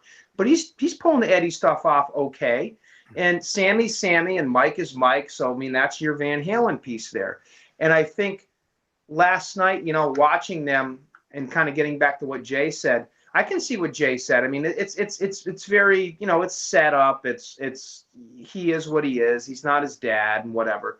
He's good. I mean, he's amazing. But what I really liked was before they ripped into rock and roll, Sammy gave Jason the mic, and Jason went off talking for about 5 minutes. And of course, you know, I mean, I'm not dumb. I'm not that naive to know that, you know, they're not going to give each other kudos on stage. But what they said was, Jason got up and he was like, hey, you know, it's like, I've known Sammy for all these years. Back when he was in Van Halen, we used to hang out and do stuff. And he's just a great, you know, role model. It's such an honor to be able to play with these guys and, you know, a part of Van Halen and this and that and other thing. And he gave his dad some kudos and all that. It was just kind of cool to hear that. And then see them rip into rock and roll. I mean, you can't help but say, all right, this is the son. You know, it's like if I died and my son came out and was doing a martial arts exposition or something for me, you know, not that I'm famous or anything, but it would be kind of an honor to be able to do that for you. You're not famous. You're on the show. What are you talking about? Yeah, I know. But I mean, I know what you're saying, Jay. I mean, it's different. But I guess I was just respecting, you know, what he was doing. And it's kind of cool to hear the kid playing rock and roll with Sammy Hagar and Mike, who played that back in Live Without a Net in the 5150 tour. Yep. You know, but one quick thing, it was kind of funny. I don't know if you guys know this, but before Sammy played Eagles Fly last night, right? Oh, wow. He gets his acoustic guitar and he's doing his warm up, whatever. And he was getting ready. He's talking to the crowd, you know, kind of schmoozing him up, saucing him up, whatever. And he's like, I wrote this song back in, I don't know if you guys ever heard this, but he's like, I wrote this song back in 1987, whatever, you know, for my Never Say Goodbye album, all this. I was with Van Halen. And Sammy said, it was funny, I'd never heard this. Maybe you guys did. He goes, we were in the studio for OU 812. And he's like, I had this idea. And I said, like, I played him, Eagles Fly. And he said, Alex said, he's saying this last night on the mic to everybody. He goes, Alex said, oh, that sounds like John Denver. Get that crap out of here. And he walked out. So Sammy was like, all right, I guess I'm not doing that for OU 812. So OU 812 comes out. Sammy's got that deal with Geffen Records. He's got to do that one more solo album, right? So he puts it out and he puts Eagles Fly on there, and Eddie's playing bass. This is Sammy talking last night. And he goes, after it came out, he goes, Alex goes, hey, that's a freaking awesome song. Why didn't we save that for Van Halen? He goes, Sammy goes, you said it sounded too much like John Denver last year, and you walked out. So that's what Sammy said. I never knew that. You guys ever hear that? Did he mention that in his book? I don't think so. But he said that live last night, and we were all laughing. My buddy Gary, who brought me to the concert, was like, whoa. He's like, did you know Sharon? that? I never heard that. You went to a concert with Gary Sharon, huh? No, but Gary Sharon's been played with them back, a week or two ago? Did you guys see the video? No, it was the other night. Yeah, a couple nights ago. Yeah. That's so awesome. That's cool. But that's how cool Sammy and Mike are. It's like, that's the guy that took over for him in Van Halen. And it's like, dude, come on up on stage, man. We'll hang out. We'll do a song. You know? Yeah, Sammy was giving Eddie kudos last night, you know, when they played, I think before they played Best of Both Worlds. He's like, you know, man, he's like, I remember when Eddie and I wrote this song. He's like, we were sitting at a hotel room, and he's like, Eddie, you know, had this riff, you know. You know, he's playing that. He goes, Eddie had this riff, and he's like, I'm in the shower, and I'm like, whoa, honey, get me a pen and paper. You know, he's like, I want the best of both. You know, he's telling the story, and it's just kind of cool because he's giving Eddie kudos, and Michael's kind of chiming in between songs. It's just nice to hear him kind of saying that, you know. Mm-hmm. It's lip service. It is. Of course it is. But it's Well, nice. it's nice of him to... It's nice to hear him say that stuff as opposed to the negative things that he said in the media and the book. There's no way he can make up for any of that stuff. No matter how much nice things he says, all the bad things he says will always overshadow it. It's usually how it happens anyway. Yep. Yep. So Rob, let's talk about your guitars, man. Oh, well. Here's the Steinberger again. Yeah. Well, so I had a Frankenstrat back. First off, I'm not gonna. Dave didn't throw any names out earlier, so I won't do it on the show live either because I want to respect what Dave said. But what I will say is, if you guys check out my Facebook or my Instagram, you can see, you know, who it was that did it. But I'm not going to put it out on live air. But so I had a Frankenstrat that I had painted maybe 15 years ago, and I was very, very happy with it. And it's been my Frankie for a number of years. I switched the necks out on it. I had the hockey stick neck from the OU812 era, Feels So Good era, you know. And I had the Kramer Pacer jump neck on it. And then about 2 years ago, hanging out with Dave one day, I'm like, I'm going to put a Strat neck back on it. So I got the Music Craft neck, put it on, put the cigarette burns in it and all that.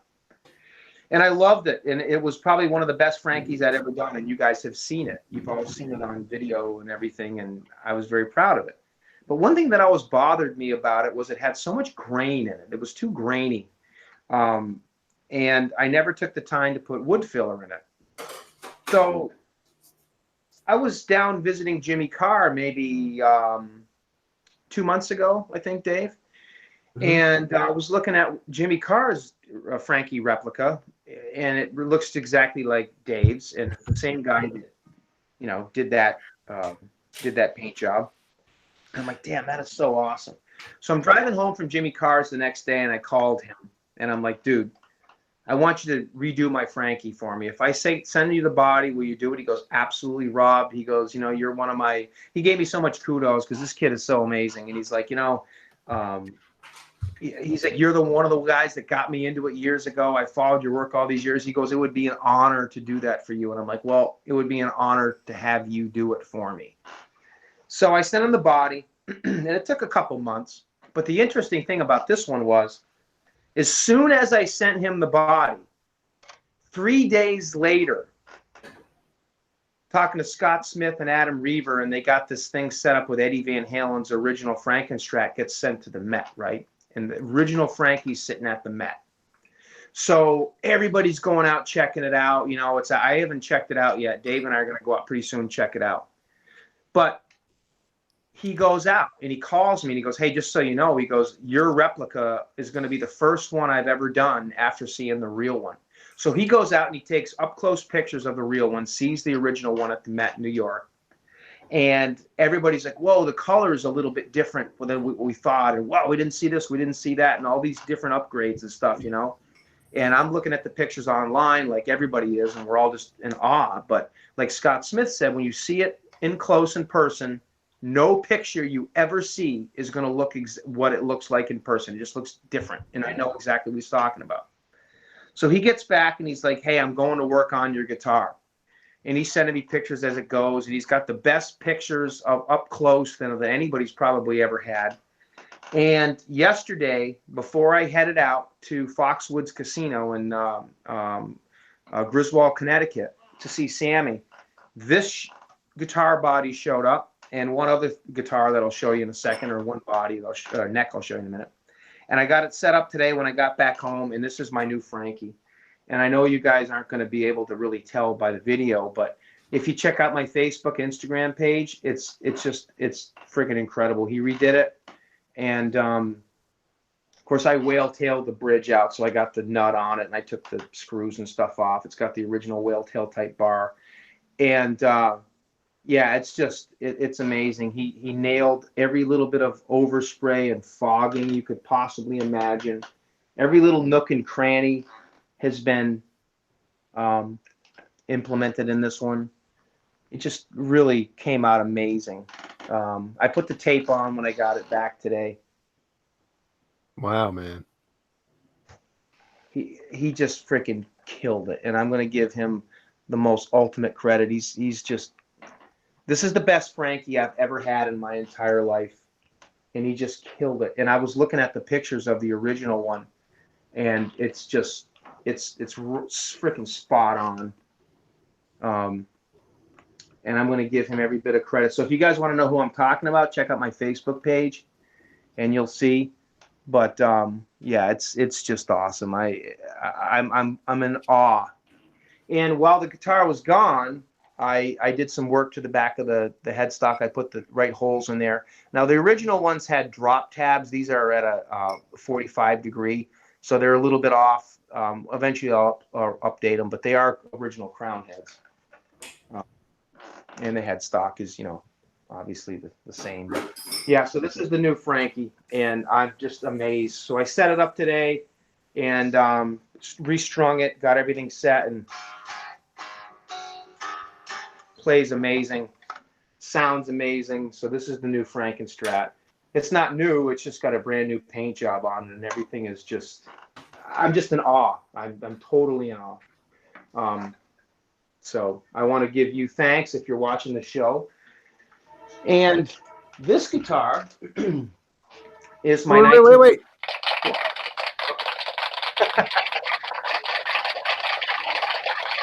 Joe Harvey asks Dave, what pups did Eddie Van Halen use? And what guitar are we talking? What guitar are you asking about, Joe? Use different pickups and everything. Yeah. Wow. 97 watching, 53 thumbs ups. Keep them coming. Yeah, absolutely. Yeah, thanks, 5150 Flag. I appreciate it, man. And then this guitar, so this is my 1984 replica, and you guys have probably seen this on Instagram too, and my show before, but I painted this guitar about a year ago, and it came out really good. I had the Chevy orange red, and I was really, really happy with it, and I never thought I was going to redo it, but there was one stripe, this stripe right here that went down. Mine was, it came down straight here, and then when I taped it, I was trying to get it to go the right angle, and it went off at an angle, and I messed it up. You cocked it. Yeah, absolutely. And when you looked at it, I mean, anybody else looking at it, they go, oh, that's so cool, it's amazing, but it just bugged me. And my 1984 space tape stickers weren't quite lined up the way I wanted. So it came out amazing. I loved it, but I just wasn't totally happy with it. It just bugged me the more I looked at it. You know, I'm trying to be a perfectionist and always get them as close as you can. I was talking to, I'll say his name on air because we've talked about it before, but I was talking to Chris Hubbard one day, and he was like, I'll redo it for you. So he redid the body for me, and I showed this on my show. But the 1984 Kramer, he redid it, and he freaking crushed it again. Chris does amazing work. Nailed the overspray on the bottom. everything is, yeah, it's, I can't be happier. You know, got 2 stars in here. John, did you put your stars on your 84 yet? I sent you. No. And yeah, I got a cavity cover on mine. I know Eddie's doesn't, but I like the cavity cover. But you know, he nailed it right down to every little nook and cranny. So it's got the right neck plate on it. It's the B4186 is the number on Eddie's 1984 neck plate. So it came out great. And the neck, the head that I had on it with the headstock, I had painted. So I went to town to try to relic the neck about 3 weeks ago when this body came in, 2 weeks ago, say.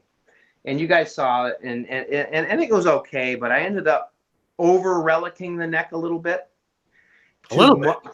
Yeah, it was a little bit excessive. And I used a razor blade to cut the tape out. And what happened when I put the stuff on there to relic it, it went in the little cuts of the wood.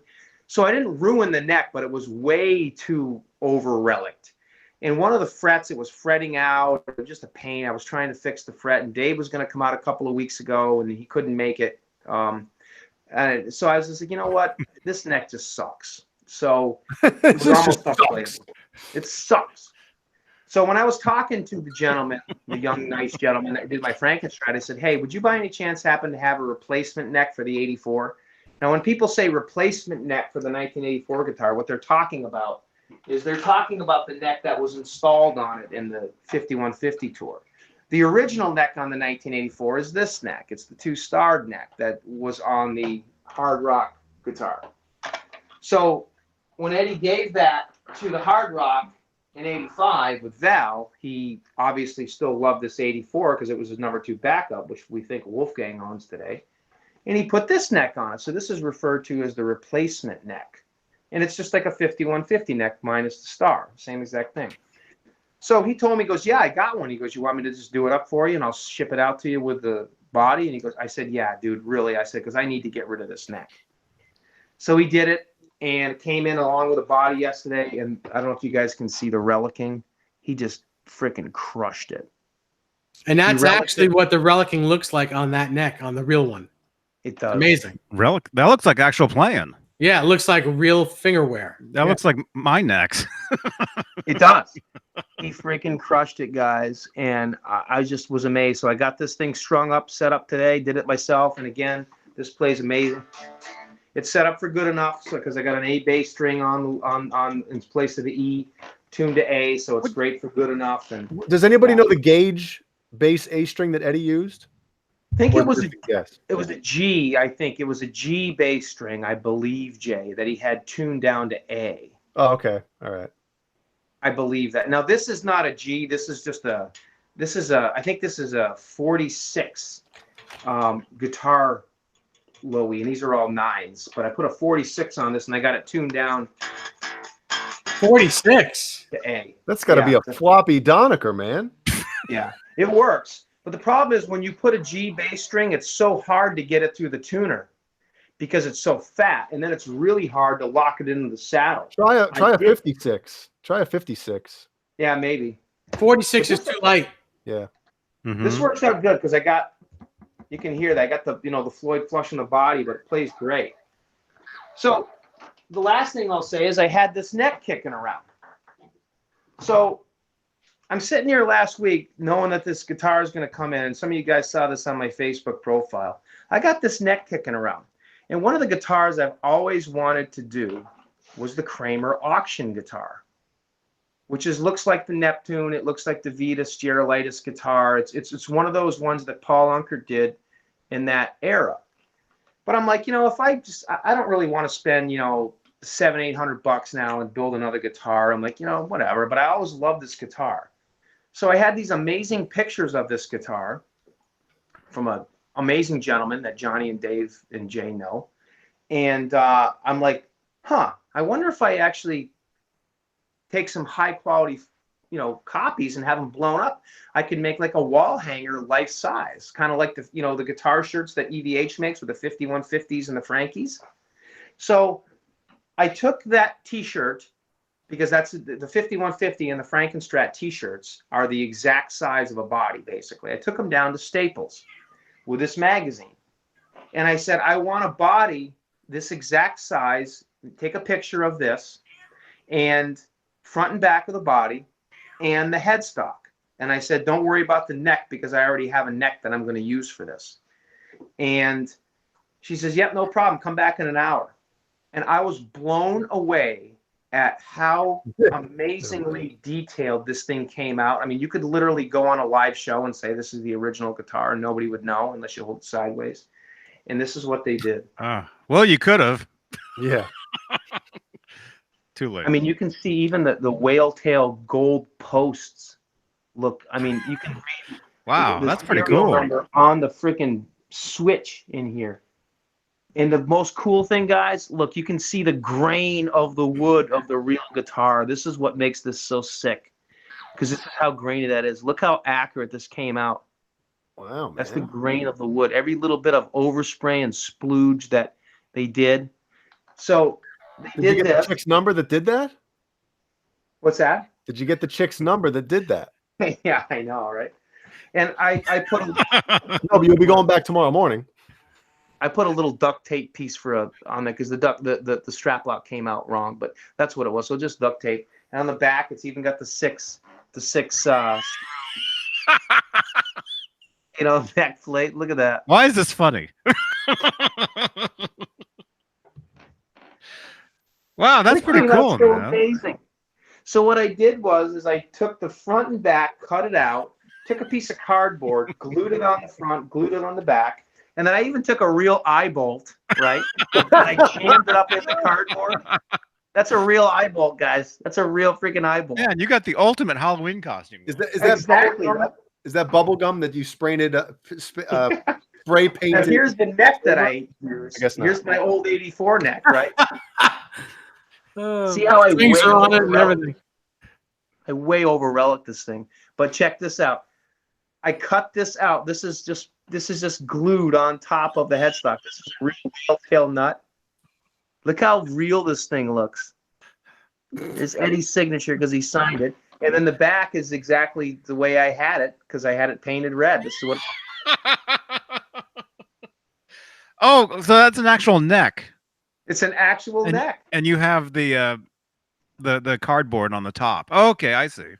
Yeah. and I Wait, glued which headstock. the cover of the headstock is cardboard with the nut. Yeah. Okay. Right. Well, it's real. It's just glued on top. That's what I mean. Yeah. Yeah. So what I'm going to do, I'm trying to figure out. So how do I take this real neck, right, and secure it to this? You use bolts. You use neck screws. Cut little neck but it's holes out. So I'm getting a little piece of plexiglass tomorrow. He's already got it figured out, Dave. That guitar is going to be real. Rob, Right. that guitar is going to be real neck heavy, man. Yeah, I know it is. It's definitely. But a piece of plexiglass. So it goes over this. I'm going to drill 4. I don't need 6. I'll drill 4 holes in the plexiglass, right? And then that'll give this a little bit of stability on this side. And then it's already got these holes here. Screw it in here. So you got the plexiglass on the back, which looks the same, and it gives it a little bit of stability. And then you're going to have your guitar wall hanger. So It's a real life shim. yeah. But it's kind of cool. I'm like, well, this is a lot cheaper than building the real thing, you know. So that's what I ended up doing with this neck that's totally shot, basically. So should be kind of fun. Wow, that's crazy, man. Only you, Rob. Only me. Only I would think of something like that, right? It's funny how Wow. you saved that for the last one. I know, right? I know. That's The most oddball one of all of them, you know. Man, you need to print out a passenger for your car so you can drive on the toll road I for got free. No, Yeah. I'll tell you why. Because there was a guy on Long Island that put a mannequin in his passenger seat to go into the HOV lane and almost got arrested. He got a lot of tickets for it. Oh, that is so And it was funny, on, though. it was on the news. That is so funny. Mm-hmm. So he could go in the carpool lane, really? Yeah. Oh, yeah. People do Oh, that. man. They do that out here all the time too. Just get 3 of them. Print out Michael Anthony. You already have that Van Halen cutout back there. Right? Looks real from the front Yeah. in the car.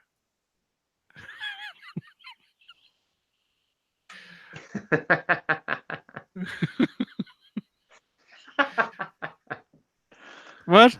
Oh gosh. Krellbar says it's the Frankenflat. I know, right? Flatkenstein.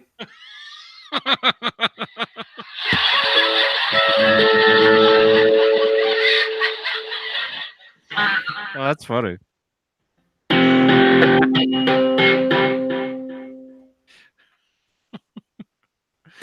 Wow. So yeah, anybody else making cardboard guitars?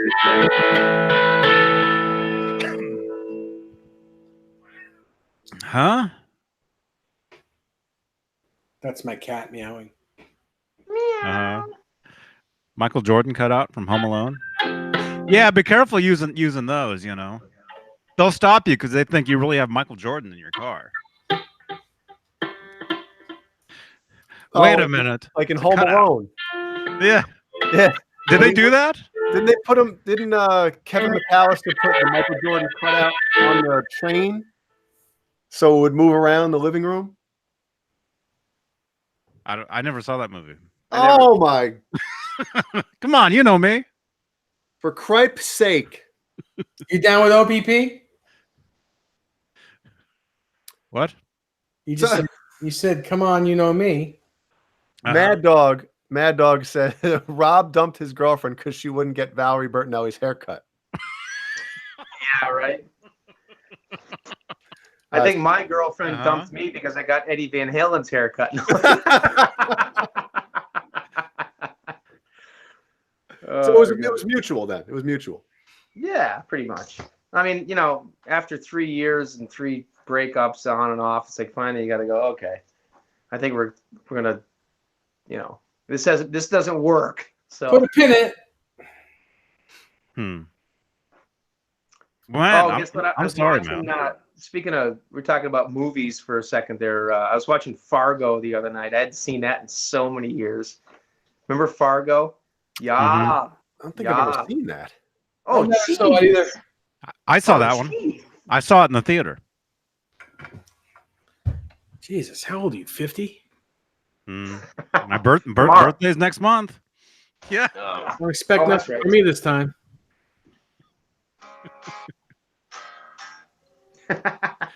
Well, nice guitars, Rob, and a nice cutout. You have a nice cutout guitar too. Well, there's one other nice guitar that I have too, thanks to Mr. David Hessel. And that is my new Circles guitar. Oh, we haven't spoken about that. Yeah.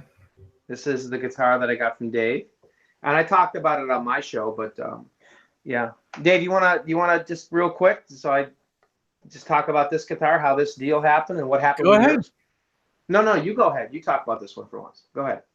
No, you go ahead. No, you go ahead. No, you go. Well, all right. So those of you may know, some of you may not. The original Circles guitar or Unchained guitar that Eddie Van Halen used in '81 is a 2-inch thick body. Most Strats, most guitars are 1 3/4 inches thick.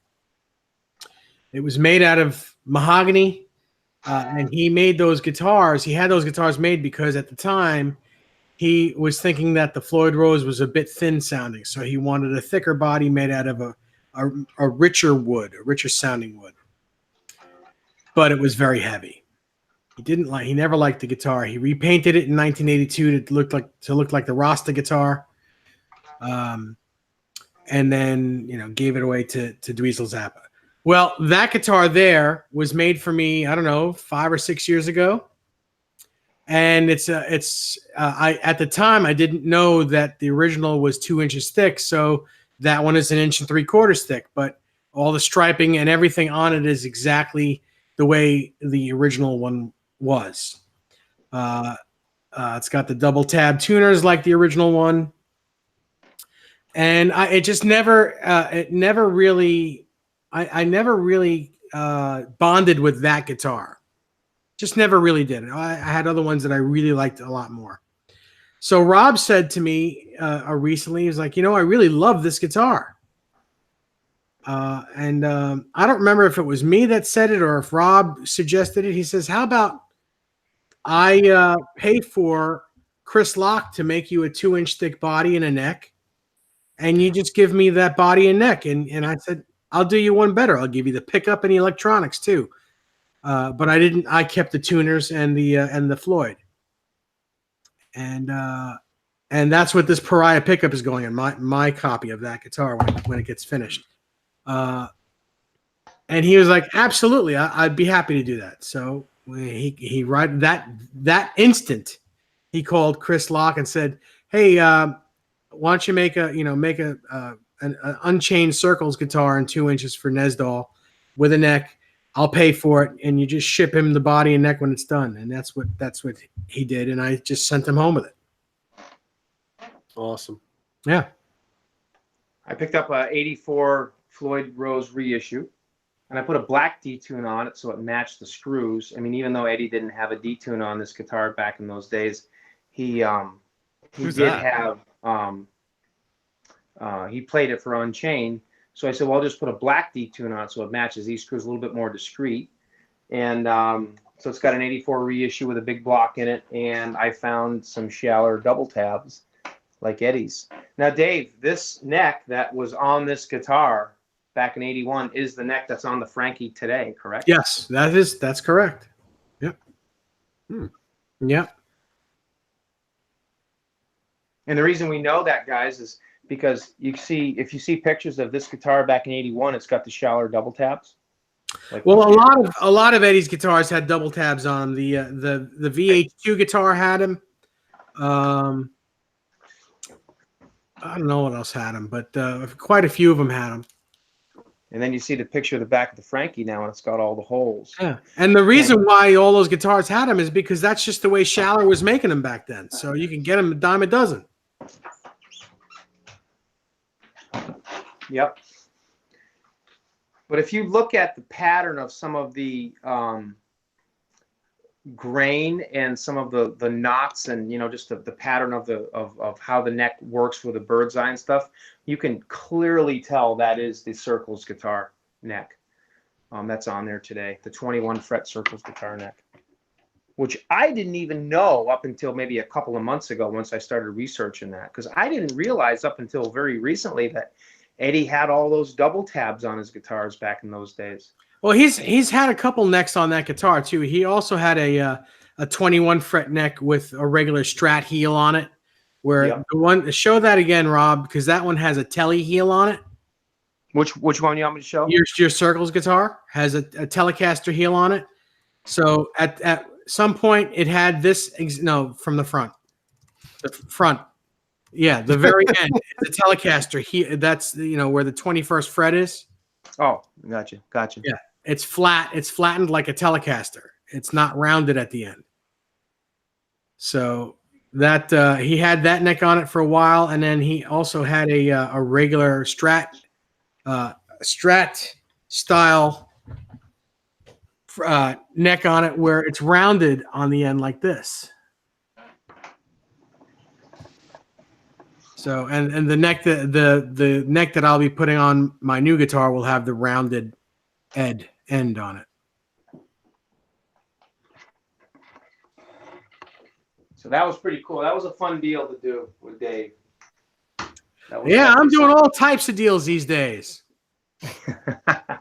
I've got less and less Van Halen guitars and more of everything else. But you're getting another Van Halen guitar. I'm just replacing one. I'm not getting replacing.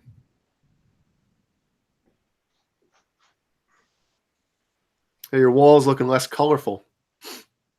Well, I decided to take some guitars off my wall because my front door would smack into them. So, most of my guitars are right here next to my computer desk on a 7-space guitar stand. Well, Johnny's got to read Boner Jam's comment because he contributed to his "I'm never going to buy a webcam" fund. Looking for a guitar made of vibranium. Richard Simmons tears. Very funny. circa 1992, and Magma from Kiesel with a headstock like Jay's period pink beauty. You know how much shit he gives me on the phone about that goddamn guitar color? I don't blame him. Yeah. Yeah. Shall I say it again? Shall you? Shall I say it again? What Kiesel did to your guitar? No. All right. Let's wait for them to make it right before we before I dig myself down a hole I don't want to go down. Somebody had mentioned, I answered his question. Steve Carmichael says he got a red, white, and black striped series a few months ago. He really likes it. The neck feels good. Paint job is good, and it's glossy. I haven't played a 5150, but I read that's a matte finish, and I just responded with, yeah, the EVH 5150 is the satin finish, not the gloss. But I've heard they're good. I've played them. They don't feel, well, not that I know exactly what the original 5150 feels like, because I've never played it. But if it's anything like the Music Man Eddie Van Halen's, then the EVH 5150 feels nothing like that. I've heard that as well.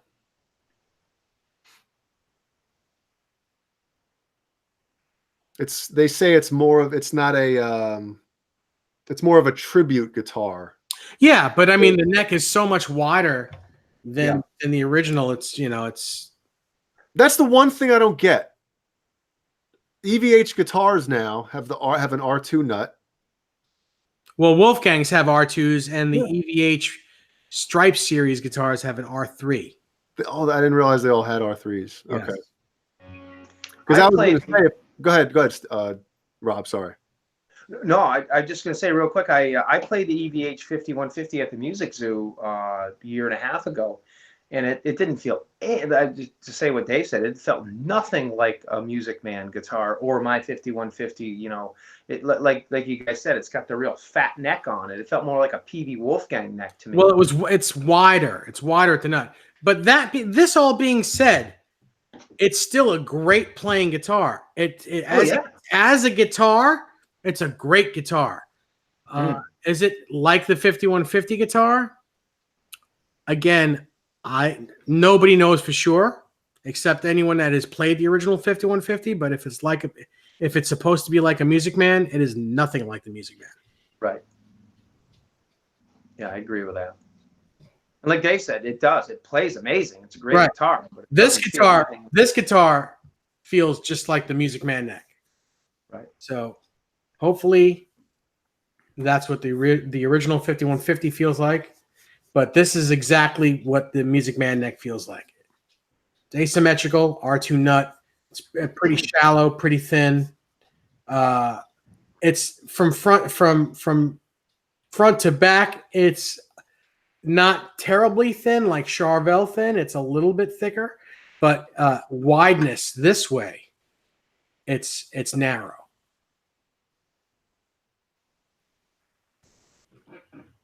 Well, Cameron is a fan of the EVH Music Man as well as Fender Guru. Mm-hmm. Yeah, those are great. And Sammy Hagar wants to know, he said, how's the 5150 neck compared to the other Stripe series necks? Well, Sammy, you've probably played Eddie's 5150. He said it sucked. He said the action was very high on it. Remember? And the bar felt like it was broken. And actually, I mean, all those Stripe series necks are the same. I mean, they all feel. It's the same guitar. Basically, it's a Charvel Pro mod. Right. Made in Mexico Charvel Pro mod. It's the same exact guitar, just with stripes on it and a nice paint job. What do you got there? Oh, never mind. I thought you went and got a Music Man for some reason. I don't know why. I don't know why I thought you did. He had that in the beginning of the show. Oh yeah, only when I wanted to show the balance area. Mm-hmm.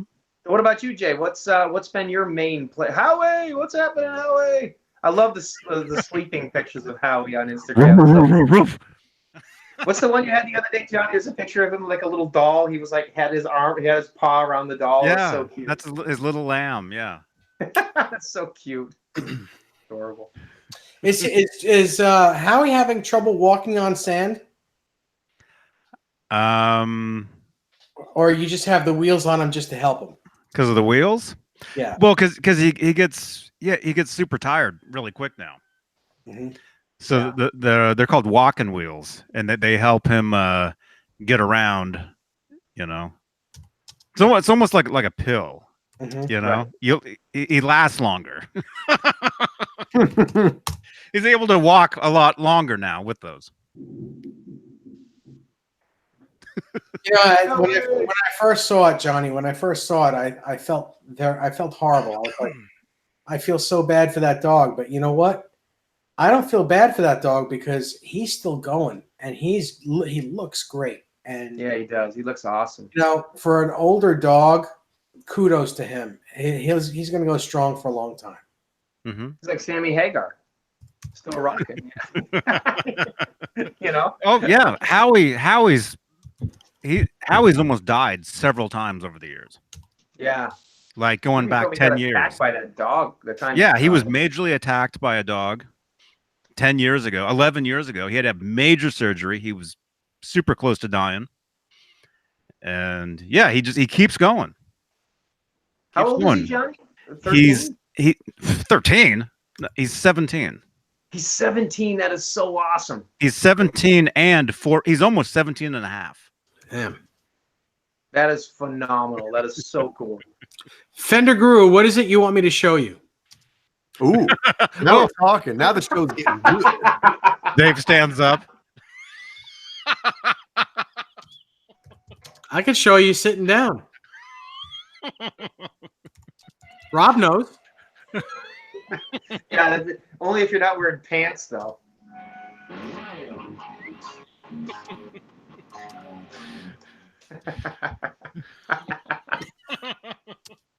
I'll tell you what, though, man. There's nothing like a new guitar. Well, there's nothing like a guitar with new strings. It just feels so incredible.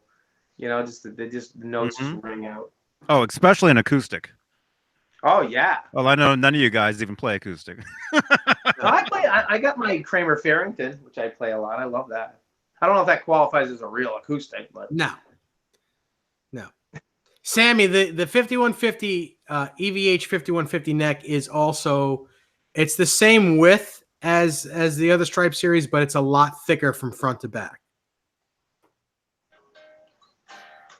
Now, Dave, the Frankenstrat neck that's on the Frankie today, I mean, this neck, the profile of this neck is a lot different than the 5150 neck. It is. It's more Charvel-like, yes. Yeah.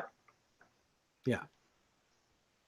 Oh, I got to ask you a question. Dave, now that we've done it to a few of your bridges, in my Circles guitar that used to be yours, what's your opinion now of removing the springs off of the bottom of these Floyds? As far as, it's not cool. that it necessarily works with every one, but what do you think about the playability and resonance factor? Well, I mean, I think it depends on the guitar. I don't think it does the same as it doesn't do the same for every guitar.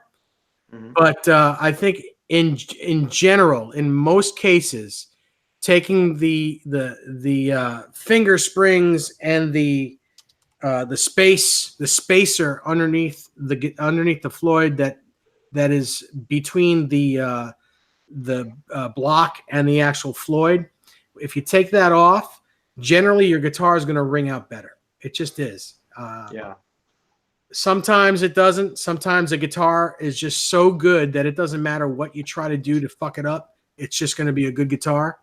Yeah. But in general, if you have a guitar that sounds good, when you take those things off your Floyd and the Floyd is sitting against the body, and this only works if a Floyd is sitting against the body. If it's floating, doesn't work the same. Leave everything. Right. But it'll actually vibrate the guitar. The guitar will resonate much better.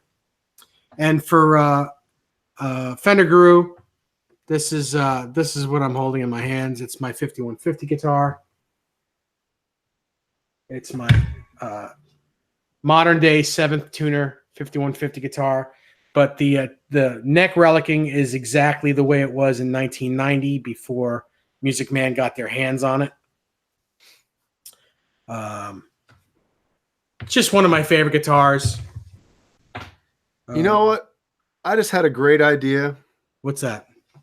Too bad nobody is going to make me one because, you know, who the hell am I? Dude, a 7-string 5150 with a 7th tuner peg. Like, I'd play that. That's kind of cool. I never thought of that until you just said that. That's actually kind of neat. Well, I know somebody asked Dave one time, I think, is that a 7-string Guitar 5150? Yeah. And you're like, no, it's just a 7. And I was just thinking, looking at it, and I'm like, wait a minute. Now I want one. I don't think anybody's ever done that, Jay, actually. Not that my knowledge, made a 5150 replica of that era with a 7 tuning peg, or 7 strings, excuse me. And you can buy the Floyd Rose 7. I tell you, I bet Chris Locke can make it. I bet you anything Chris Locke can make it. You would need a 7-string spacing body. You'd need a 7-string neck and a 7-string Floyd Rose and a 7-string pickup, and you're all set. But I bet you Chris Locke could make that for you. Yeah, and you can buy the Floyd Rose set, the 7-string Floyd Chrome. I mean, you wouldn't be able to get the whale tail version of it, but you could buy an original Floyd Rose 7. I don't think Jay's that guy. I don't think. No, I'm not. I'm not.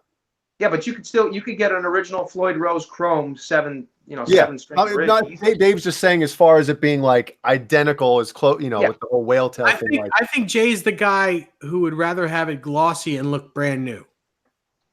Well, I don't know. I think new 5150s lack the my favorite version of the 5150 is the 5150 Tour. Yeah, absolutely.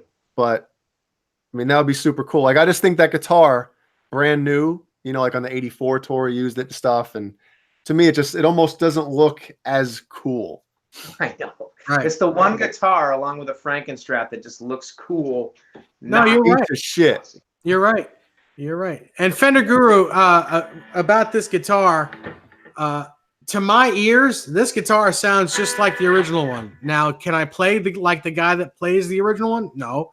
But the guitar itself, when you strum chords,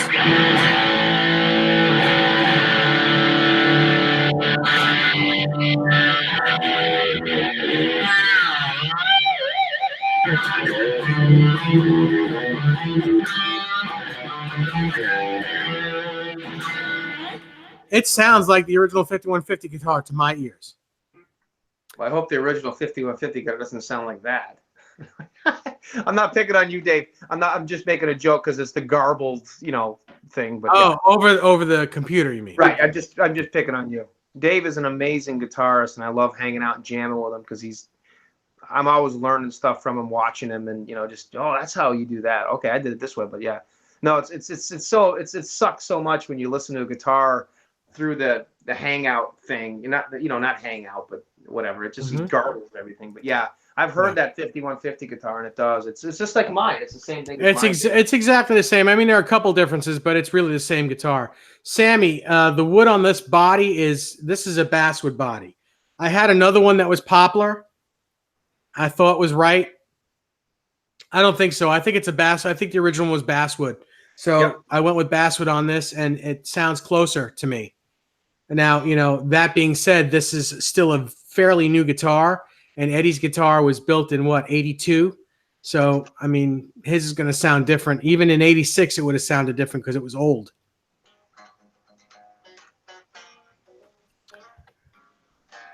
Romeo Delight seems to be interested in getting an Ibanez.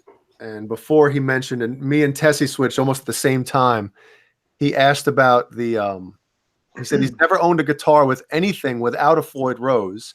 Hopefully the Edge Trem is just as good. And back to back, I wrote, the Low Pro Edge is the best tremolo ever made, my opinion, but I think it's true. And then Tessie switched. Rob wrote, personally, I like the Edge Pro much better than the Floyd Rose. The Edge Pro, is that the same as the I don't know. People call these things by different names, and I don't know if they're all the same Floyd. Well, there's the Edge, then the Low Pro Edge. Right, but some people call the Edge Pro the original Edge. Oh, okay. I didn't know that. Some people do, and other people, I don't know if there was one made after that was called the Edge Pro. And Cameron Brown, we can talk about that. We'll talk about that off air at some point. Ooh. Hmm.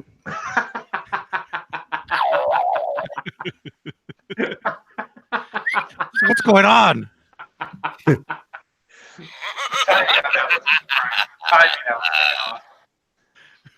Yeah, Tessie Switch says that if you've seen him on the show, you know he loves his Ibanez's. I do too. I've got 4 of them sitting right here, and they're amazing guitars.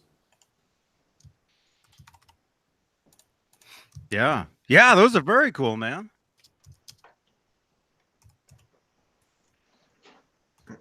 Yep. Yep. Yep. Yep. Yep. Wow. Oh, there, yeah. Tessie Swedge says Low Pro Edge is my favorite. I like the Low Pro, and I like the original one as well. They're both really good. The Low Pro, the thing that I like the thing I like about the Low Pro better is that if you rest your hand on the tremolo when you pick, you're not going to go as out of tune as if you had the original, because the original sits a little higher than the Low Pro, thus the name the Low Pro. Mm. And then the other difference, I guess, would be, as I almost pull shit off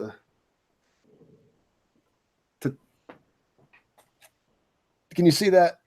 Instead of having, like, if you want to change the strings, instead of having them behind the bridge, they're at an angle. Let me get the damn bar out of here. Yeah. Actually, I jammed this thing in there. But anyway, they're at an angle here. So it's, where's my damn thing? Yeah, it's easier to get the Allen Richmond. Instead of, like, behind here, and then you can't do this, and it's, if Right. you're doing it this way, you're twisting. And by the way, my daughter put that sticker on there, or a piece of tape on there. Don't get any ideas.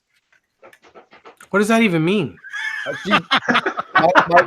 My wife gave Ellie this roll of like rainbow colored tape. Oh, I think it's cool, man. So Ellie took a piece off, and I had my guitar, and she just walked over and stuck it on my guitar. So I was like, I bet you that's going to be on there for years and years and years. It's got That's her guitar now. Yeah.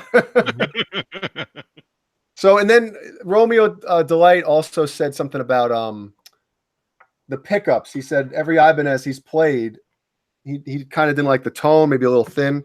And then Tessie Switch said, so change the pickups out. I changed them out on this one. I'm not a huge fan of the Blaze or the Blaze 2 pickups. This is Evolution, and this is, in my opinion, the greatest neck pickup, the Air Norton.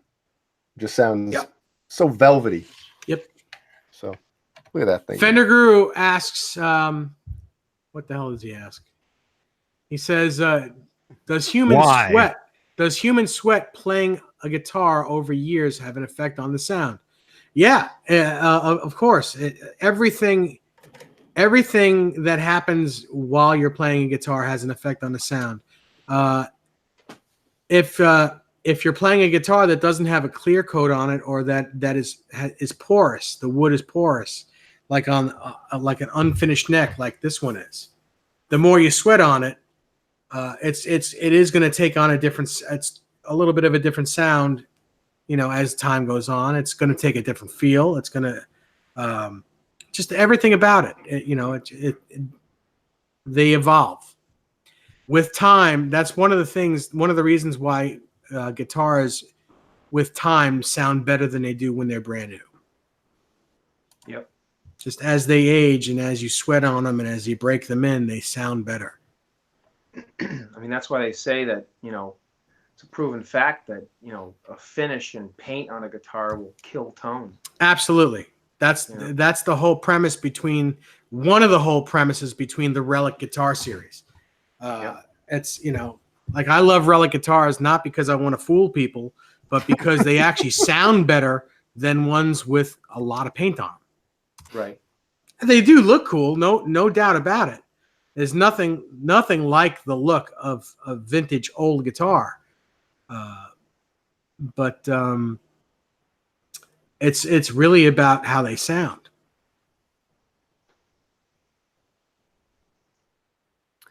Tessie Switch says, little known fact, the original RG pickups, the F1 and the F3, were designed by Steve Blucher at DiMarzio, who admitted to me that they are the worst sounding pickups he ever designed.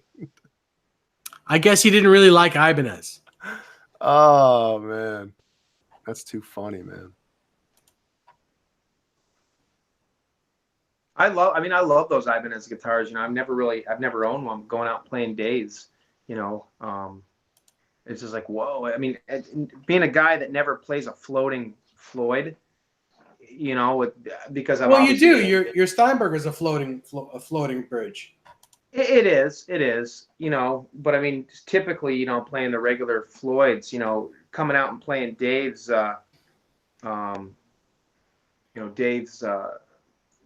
Gems and Ibanez guitars is like, whoa, that's so freaking cool. You do that little thing, Dave, we hit the bar, you're like, the fluttering, it's kind of flutter, you know, and that's freaking awesome.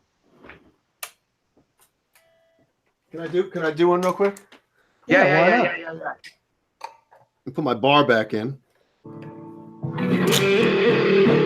Change pickups here.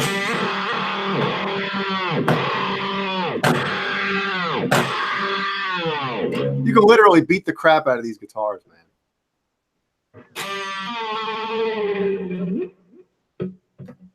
How's that sound right there? Oh, wait, let me try something.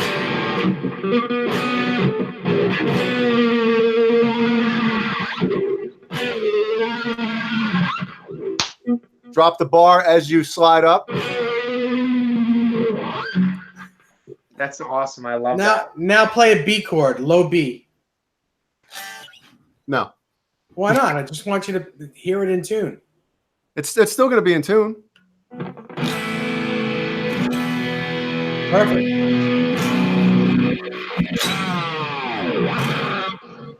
Wow. Dang.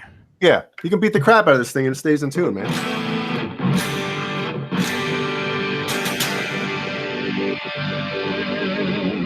That thing sounds great. Huh? That thing sounds great. It does, man. It feels great too. It rings like crazy. It feels great. It is great. Less filling.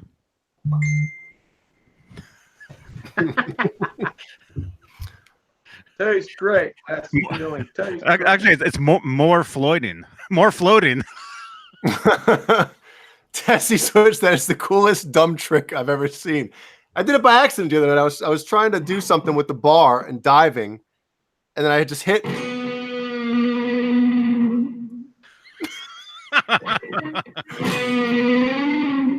It's like a cat purr almost, you know?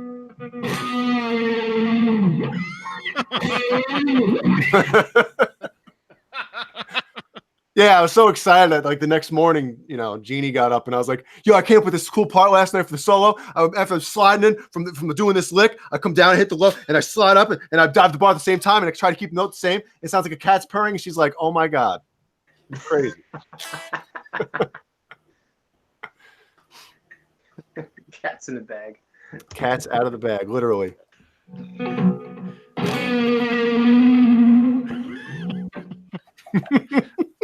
I'll have to go back and see what it sounds like on this.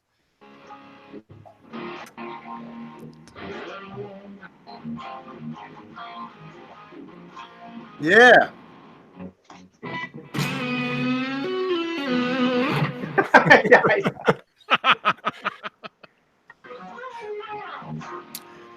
The live without a net version of that song is the best version of that song, hands down, man. Absolutely. And the funny thing is, if you listen to the live without a net version of that song, like Jay said, even when you watch Van Halen play it at the later of the in the later tours they did, nothing comes close to that live without a net version of that. Yep. It's just it's crazy. probably because we've all listened to it about 1,000 times, and that's the way it should be. And then you hear Eddie playing like different licks and stuff, and you're like, he didn't play that part right, man. I know. And then you listen to the original Sammy version, and you're like, wow, that's awesome. But wow, where's the guitar? You know, yep. Just like Jay did. I mean, that that part, just that little stupid thing like makes the song, you know. Oh, it's crazy. Mm-hmm. Yeah. You guys should jam out that song together. And Jay, you should do that cat out of the bag lick for your part. Yeah, you can. Cat out of the Jay, bag, you can get one of those John Gatto guitars, the cat guitars from the Good Rats. You know, the cat guitar. Oh yeah. Speaking of that, David Nussdahl. I'm sorry. Huh? What? I'm sorry. I'm sorry. Sounds like Stanley from The Office. I'm sorry. That means I wasn't listening. I'm sorry. Yeah. Mark Dillon said, "My cat heard it and came into the room to see what was making that." Think I'm on to something. Alley cat, look at that.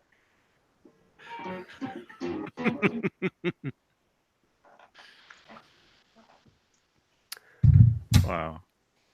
Alley cat, my Ibanez says it has the standard do trem. I think it's a Floyd replica. Might have to upgrade some parts. Yeah, if it's just the basic Ibanez trem. Which model is it, Alley cat? Alley cat. Alley cat. Hey, Michael B. We're the Beane team, huh?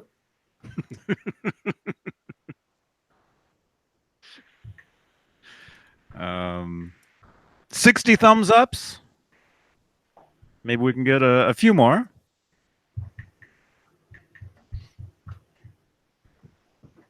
Is anybody out We should there? be able to do a little better. Anybody out there at all? I was gonna say, does anybody out there have a old locking nut that they're not using, an extra one for an older Ibanez 7-string? Hmm. Oh, I was gonna say I'll ship you one, Jay, immediately. Then you said 7-string, and I was like, ugh, nope. Crap. I don't. Oh. Are we still on? We are. I'll be I right dropped my pen on my keyboard, so I don't know if we're still here.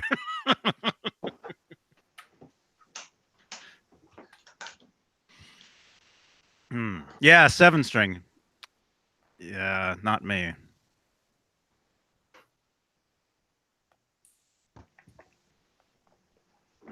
Wished I had one, but I don't.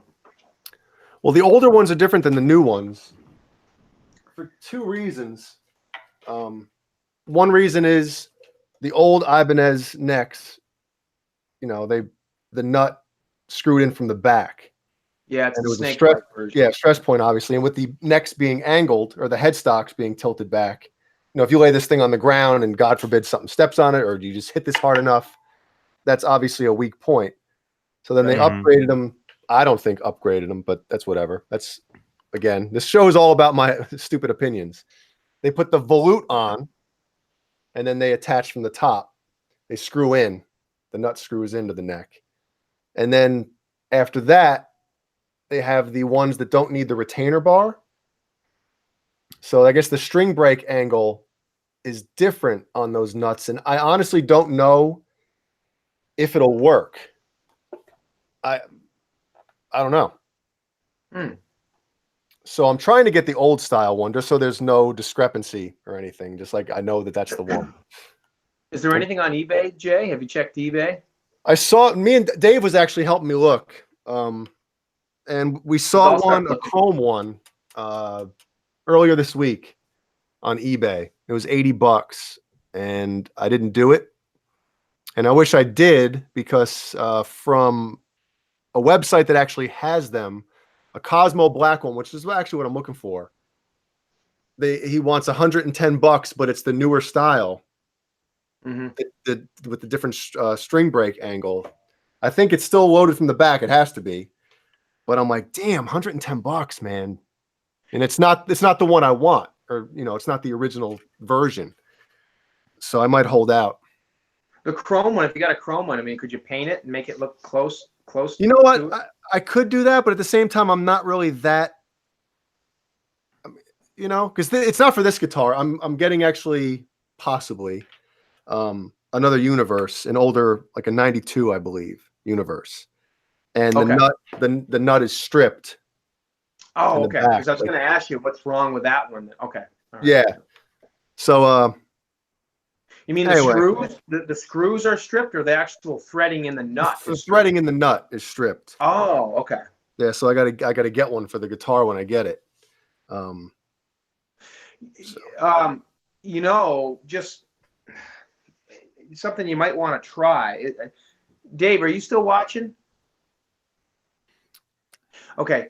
Dave might have stepped out. What I was going to say to you, Jay, one thing you could try is take that nut that you're saying that you're going to that you need to replace, that the threading inside is stripped, and don't use those screws in that nut, obviously, because you don't want to screw those up, but just for the hell of it, I think they're the same size nut screws as a regular Floyd. I think the screws are the same diameter. I don't think, even though they're spaced differently in the back of the neck, they're the same screws.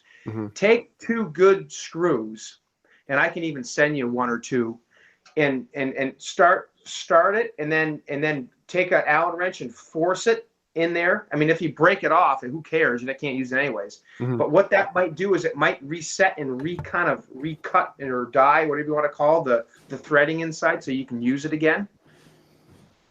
And it might make that nut reusable. In other words, you know what I'm saying? Take a couple screws that you're not going to use. You know, Floyd Rose snake bite reverse screws. Get them started, and then put it in like a vise or a pair of pliers and just work it through with an Allen wrench a few times. And if it works, even when it gets hard, it might recut those a little bit and make them workable. I've done that before because I had a nut where the threading inside the nut, not the screws, they were just all screwed up because someone put the screw in on an angle and it messed everything up. But then I took another screw and I repaired it and made it fixable, and you could use it again. You just have to kind of recut that. Sometimes it works, sometimes it doesn't. I'll try anything at this point. It's better than spending $110 or $80. Yeah. I mean, if you don't have any of those extra bolts or screws kicking around, let me know. I'll send you 1 or 2. You could try it. Well, Dave was nice enough to send me the Floyd Rose version. Okay. But I spoke to the guy from Ibanez Rules, and because this is for a 15-inch radius, but the Ibanez is 17, and he's like, yeah, it's not going to be right. Okay. So, but it does come with the screws in there. Try that. What I said with those screws, and see if you can work it through. I mean, it's going to be tough. It's going to go hard, but if you can get it started on the right angle, work them through, and you might be able to recut those threads on the inside. It might fix itself. What if I got a stainless steel screw? Would that be better? Yeah, it'd be a little harder. It would. Yeah, right. Yeah, it would be a little stronger, and might push through a little more. Yep. Just as long as it's the same diameter, obviously, you know. But, yeah. I'm getting yelled at. Jay, buy a tap and rethread it. Jeez. Well, that's kind of what I'm saying, basically, in a sense, is just, you know. Oh, you mean retap the original one? Jay? Basically. Yeah, that's what Rob's saying. Yeah. What I'm saying is do it the poor man's way first. See if it works by putting a screw through it, and then, you know, if you can't, then you can always retap it. That's not a big deal. But you should be able to reuse that nut, Jay. Yeah, so your guys are speaking Chinese to me. I don't even know what the hell a tap and die set is. That's what I pay people to do. I don't friggin' do any of that crap myself. If something doesn't work anymore, I just buy a new one, right? Yeah, now I'm looking. Hi, sweetie. All right, are we Yeah, let's shut the freak out of here. Somebody send me a link or put in the Discord of what I would need, because I don't even know what the hell that would look like. Oh. Yes. All right, we're good? We are good. Hey, can All I mail right. the nut out to somebody and they can do it for me? Mail my nut out? Just one? Can you fix Just my one. nut? Just one nut. It's stretchy. Huh? Can you fix my nut? What? It's like a bat wing. Yeah, they can't hear this though. Maybe they can. I don't know. What? Yeah, you're right. Can you hear my phone clicking? The clicking noises when I text? No, I can't. Okay. Well, Johnny probably can because he's got headphones on. Huh? Are you sexting? No. No, I'm talking to Cameron Brown. Certainly not sexting him. I'm certainly not sexting him. Sexy? Hi, Desiree. Who is that masculine? Hi. Going in. Dog. Your headphones aren't even on, Dave. They are. Yeah, they are. I said hi to her, and she said hi back. Because I had them kind of like this, so she could hear it. And they're on full blast. No, Desiree, somebody wants to say hi. Desiree, Dad, honey. What? somebody wants to say hi. All right, let's say hi. Wanna say hi? Hi. Hey, that's your buddy. Barney. Barney, say hi to Snickers. Say hi to Snickers. Oh. Hi, Snickers. Be off in a second. Yeah, everyone have a great weekend. Dave's Yeah. Huh? Dave's headphones are on sideways. Well, This is the because way they it- look stupid like this. This whole part is moronic. You look like Dr. What is it? Dr. Not Dr. No. Dr. Yes. Dr. No, the guy from oh crap. What's Austin the green Powers? guy from like Dr. Doom. Dr. Doom from not X-Men or what? You know what I'm Blue talking 42. Blue 42. Hut. There you Hut. Hang on, I got another. My name is Pepe Loepe. I kick the ball.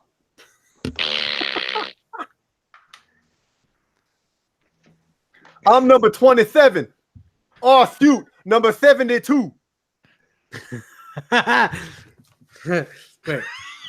Billy Bob Brubeck, right guard. Yeah, that was awesome. That Rodney Dangerfield thing. Oh, I remember that. What? The Rodney Dangerfield special back from the 80s. Billy Bob Brubeck, right guard. He was on, Bob Nelson was on. Yeah. his special, Oh, right? yeah. Yeah. Yeah. Mama said crocodiles or alligators are so ornery because they have all those teeth, but no toothbrush to brush them with.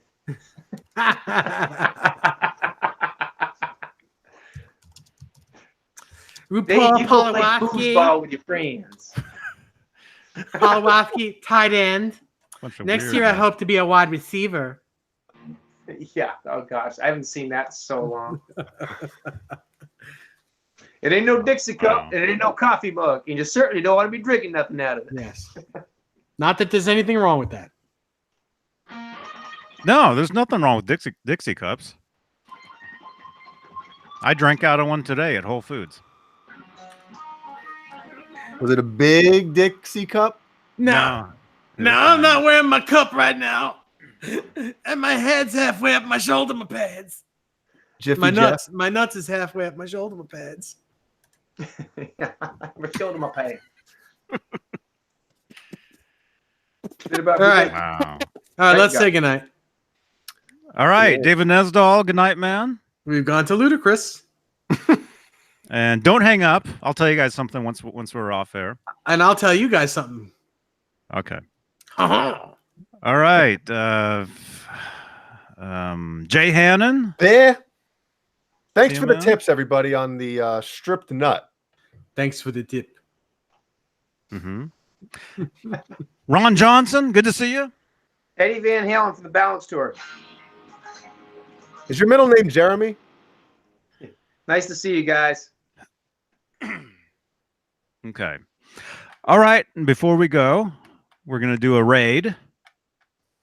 And it looks like Joe Wentz is live. Ooh, I haven't seen So Joe. here we go, everybody. Head on over to Joe's live video. Type in hashtag Johnny Beane and then raid.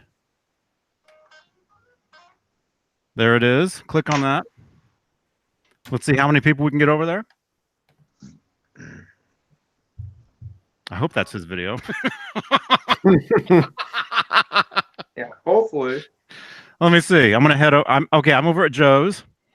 R2R3 is over there. He says Johnny Beane raid coming. Steve Anderson is over there. Steve, come on.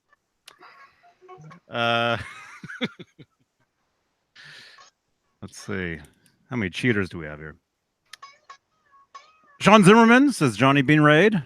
Okay, you guys jump over there. I'm going to read them off real quick. And then we're going to split. Leave a thumbs up. As John BL says, we'll see you guys tomorrow night, Saturday Night Live, with your host, John BL. John Parsons says Johnny Bean Raid. Sean Zimmerman. John BL is over there. Hey, Joe, coming over from Johnny Bean. All right, let's go. Awesome. Awesome. Let's see what. Let me see. Does Joe see them? Is he rocking out? Hurry up! I gotta go. Well, you can go. Hang on. Well, you said you had to tell us something. Oh, okay. Hey, thank you. He says we're here.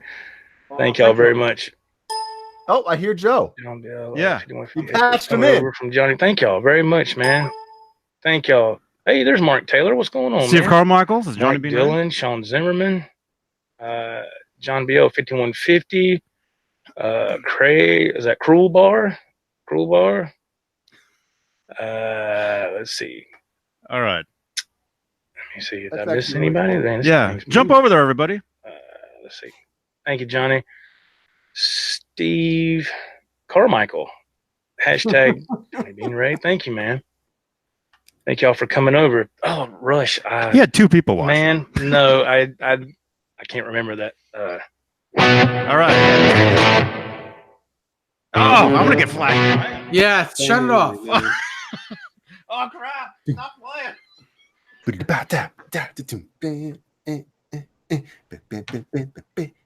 All right, Joe can get the copyright strikes on his channel for that. I don't think he cares. All right. All right. All right, everybody. We'll see you guys tomorrow. Leave a thumbs up, subscribe, and yeah, jump on over to Joe's channel. I'll join you guys over there once we're done here, after I tell these guys something. Ooh, All right. I can't wait. All right. See you guys later. Johnny Bean TV. Have a good night, guys.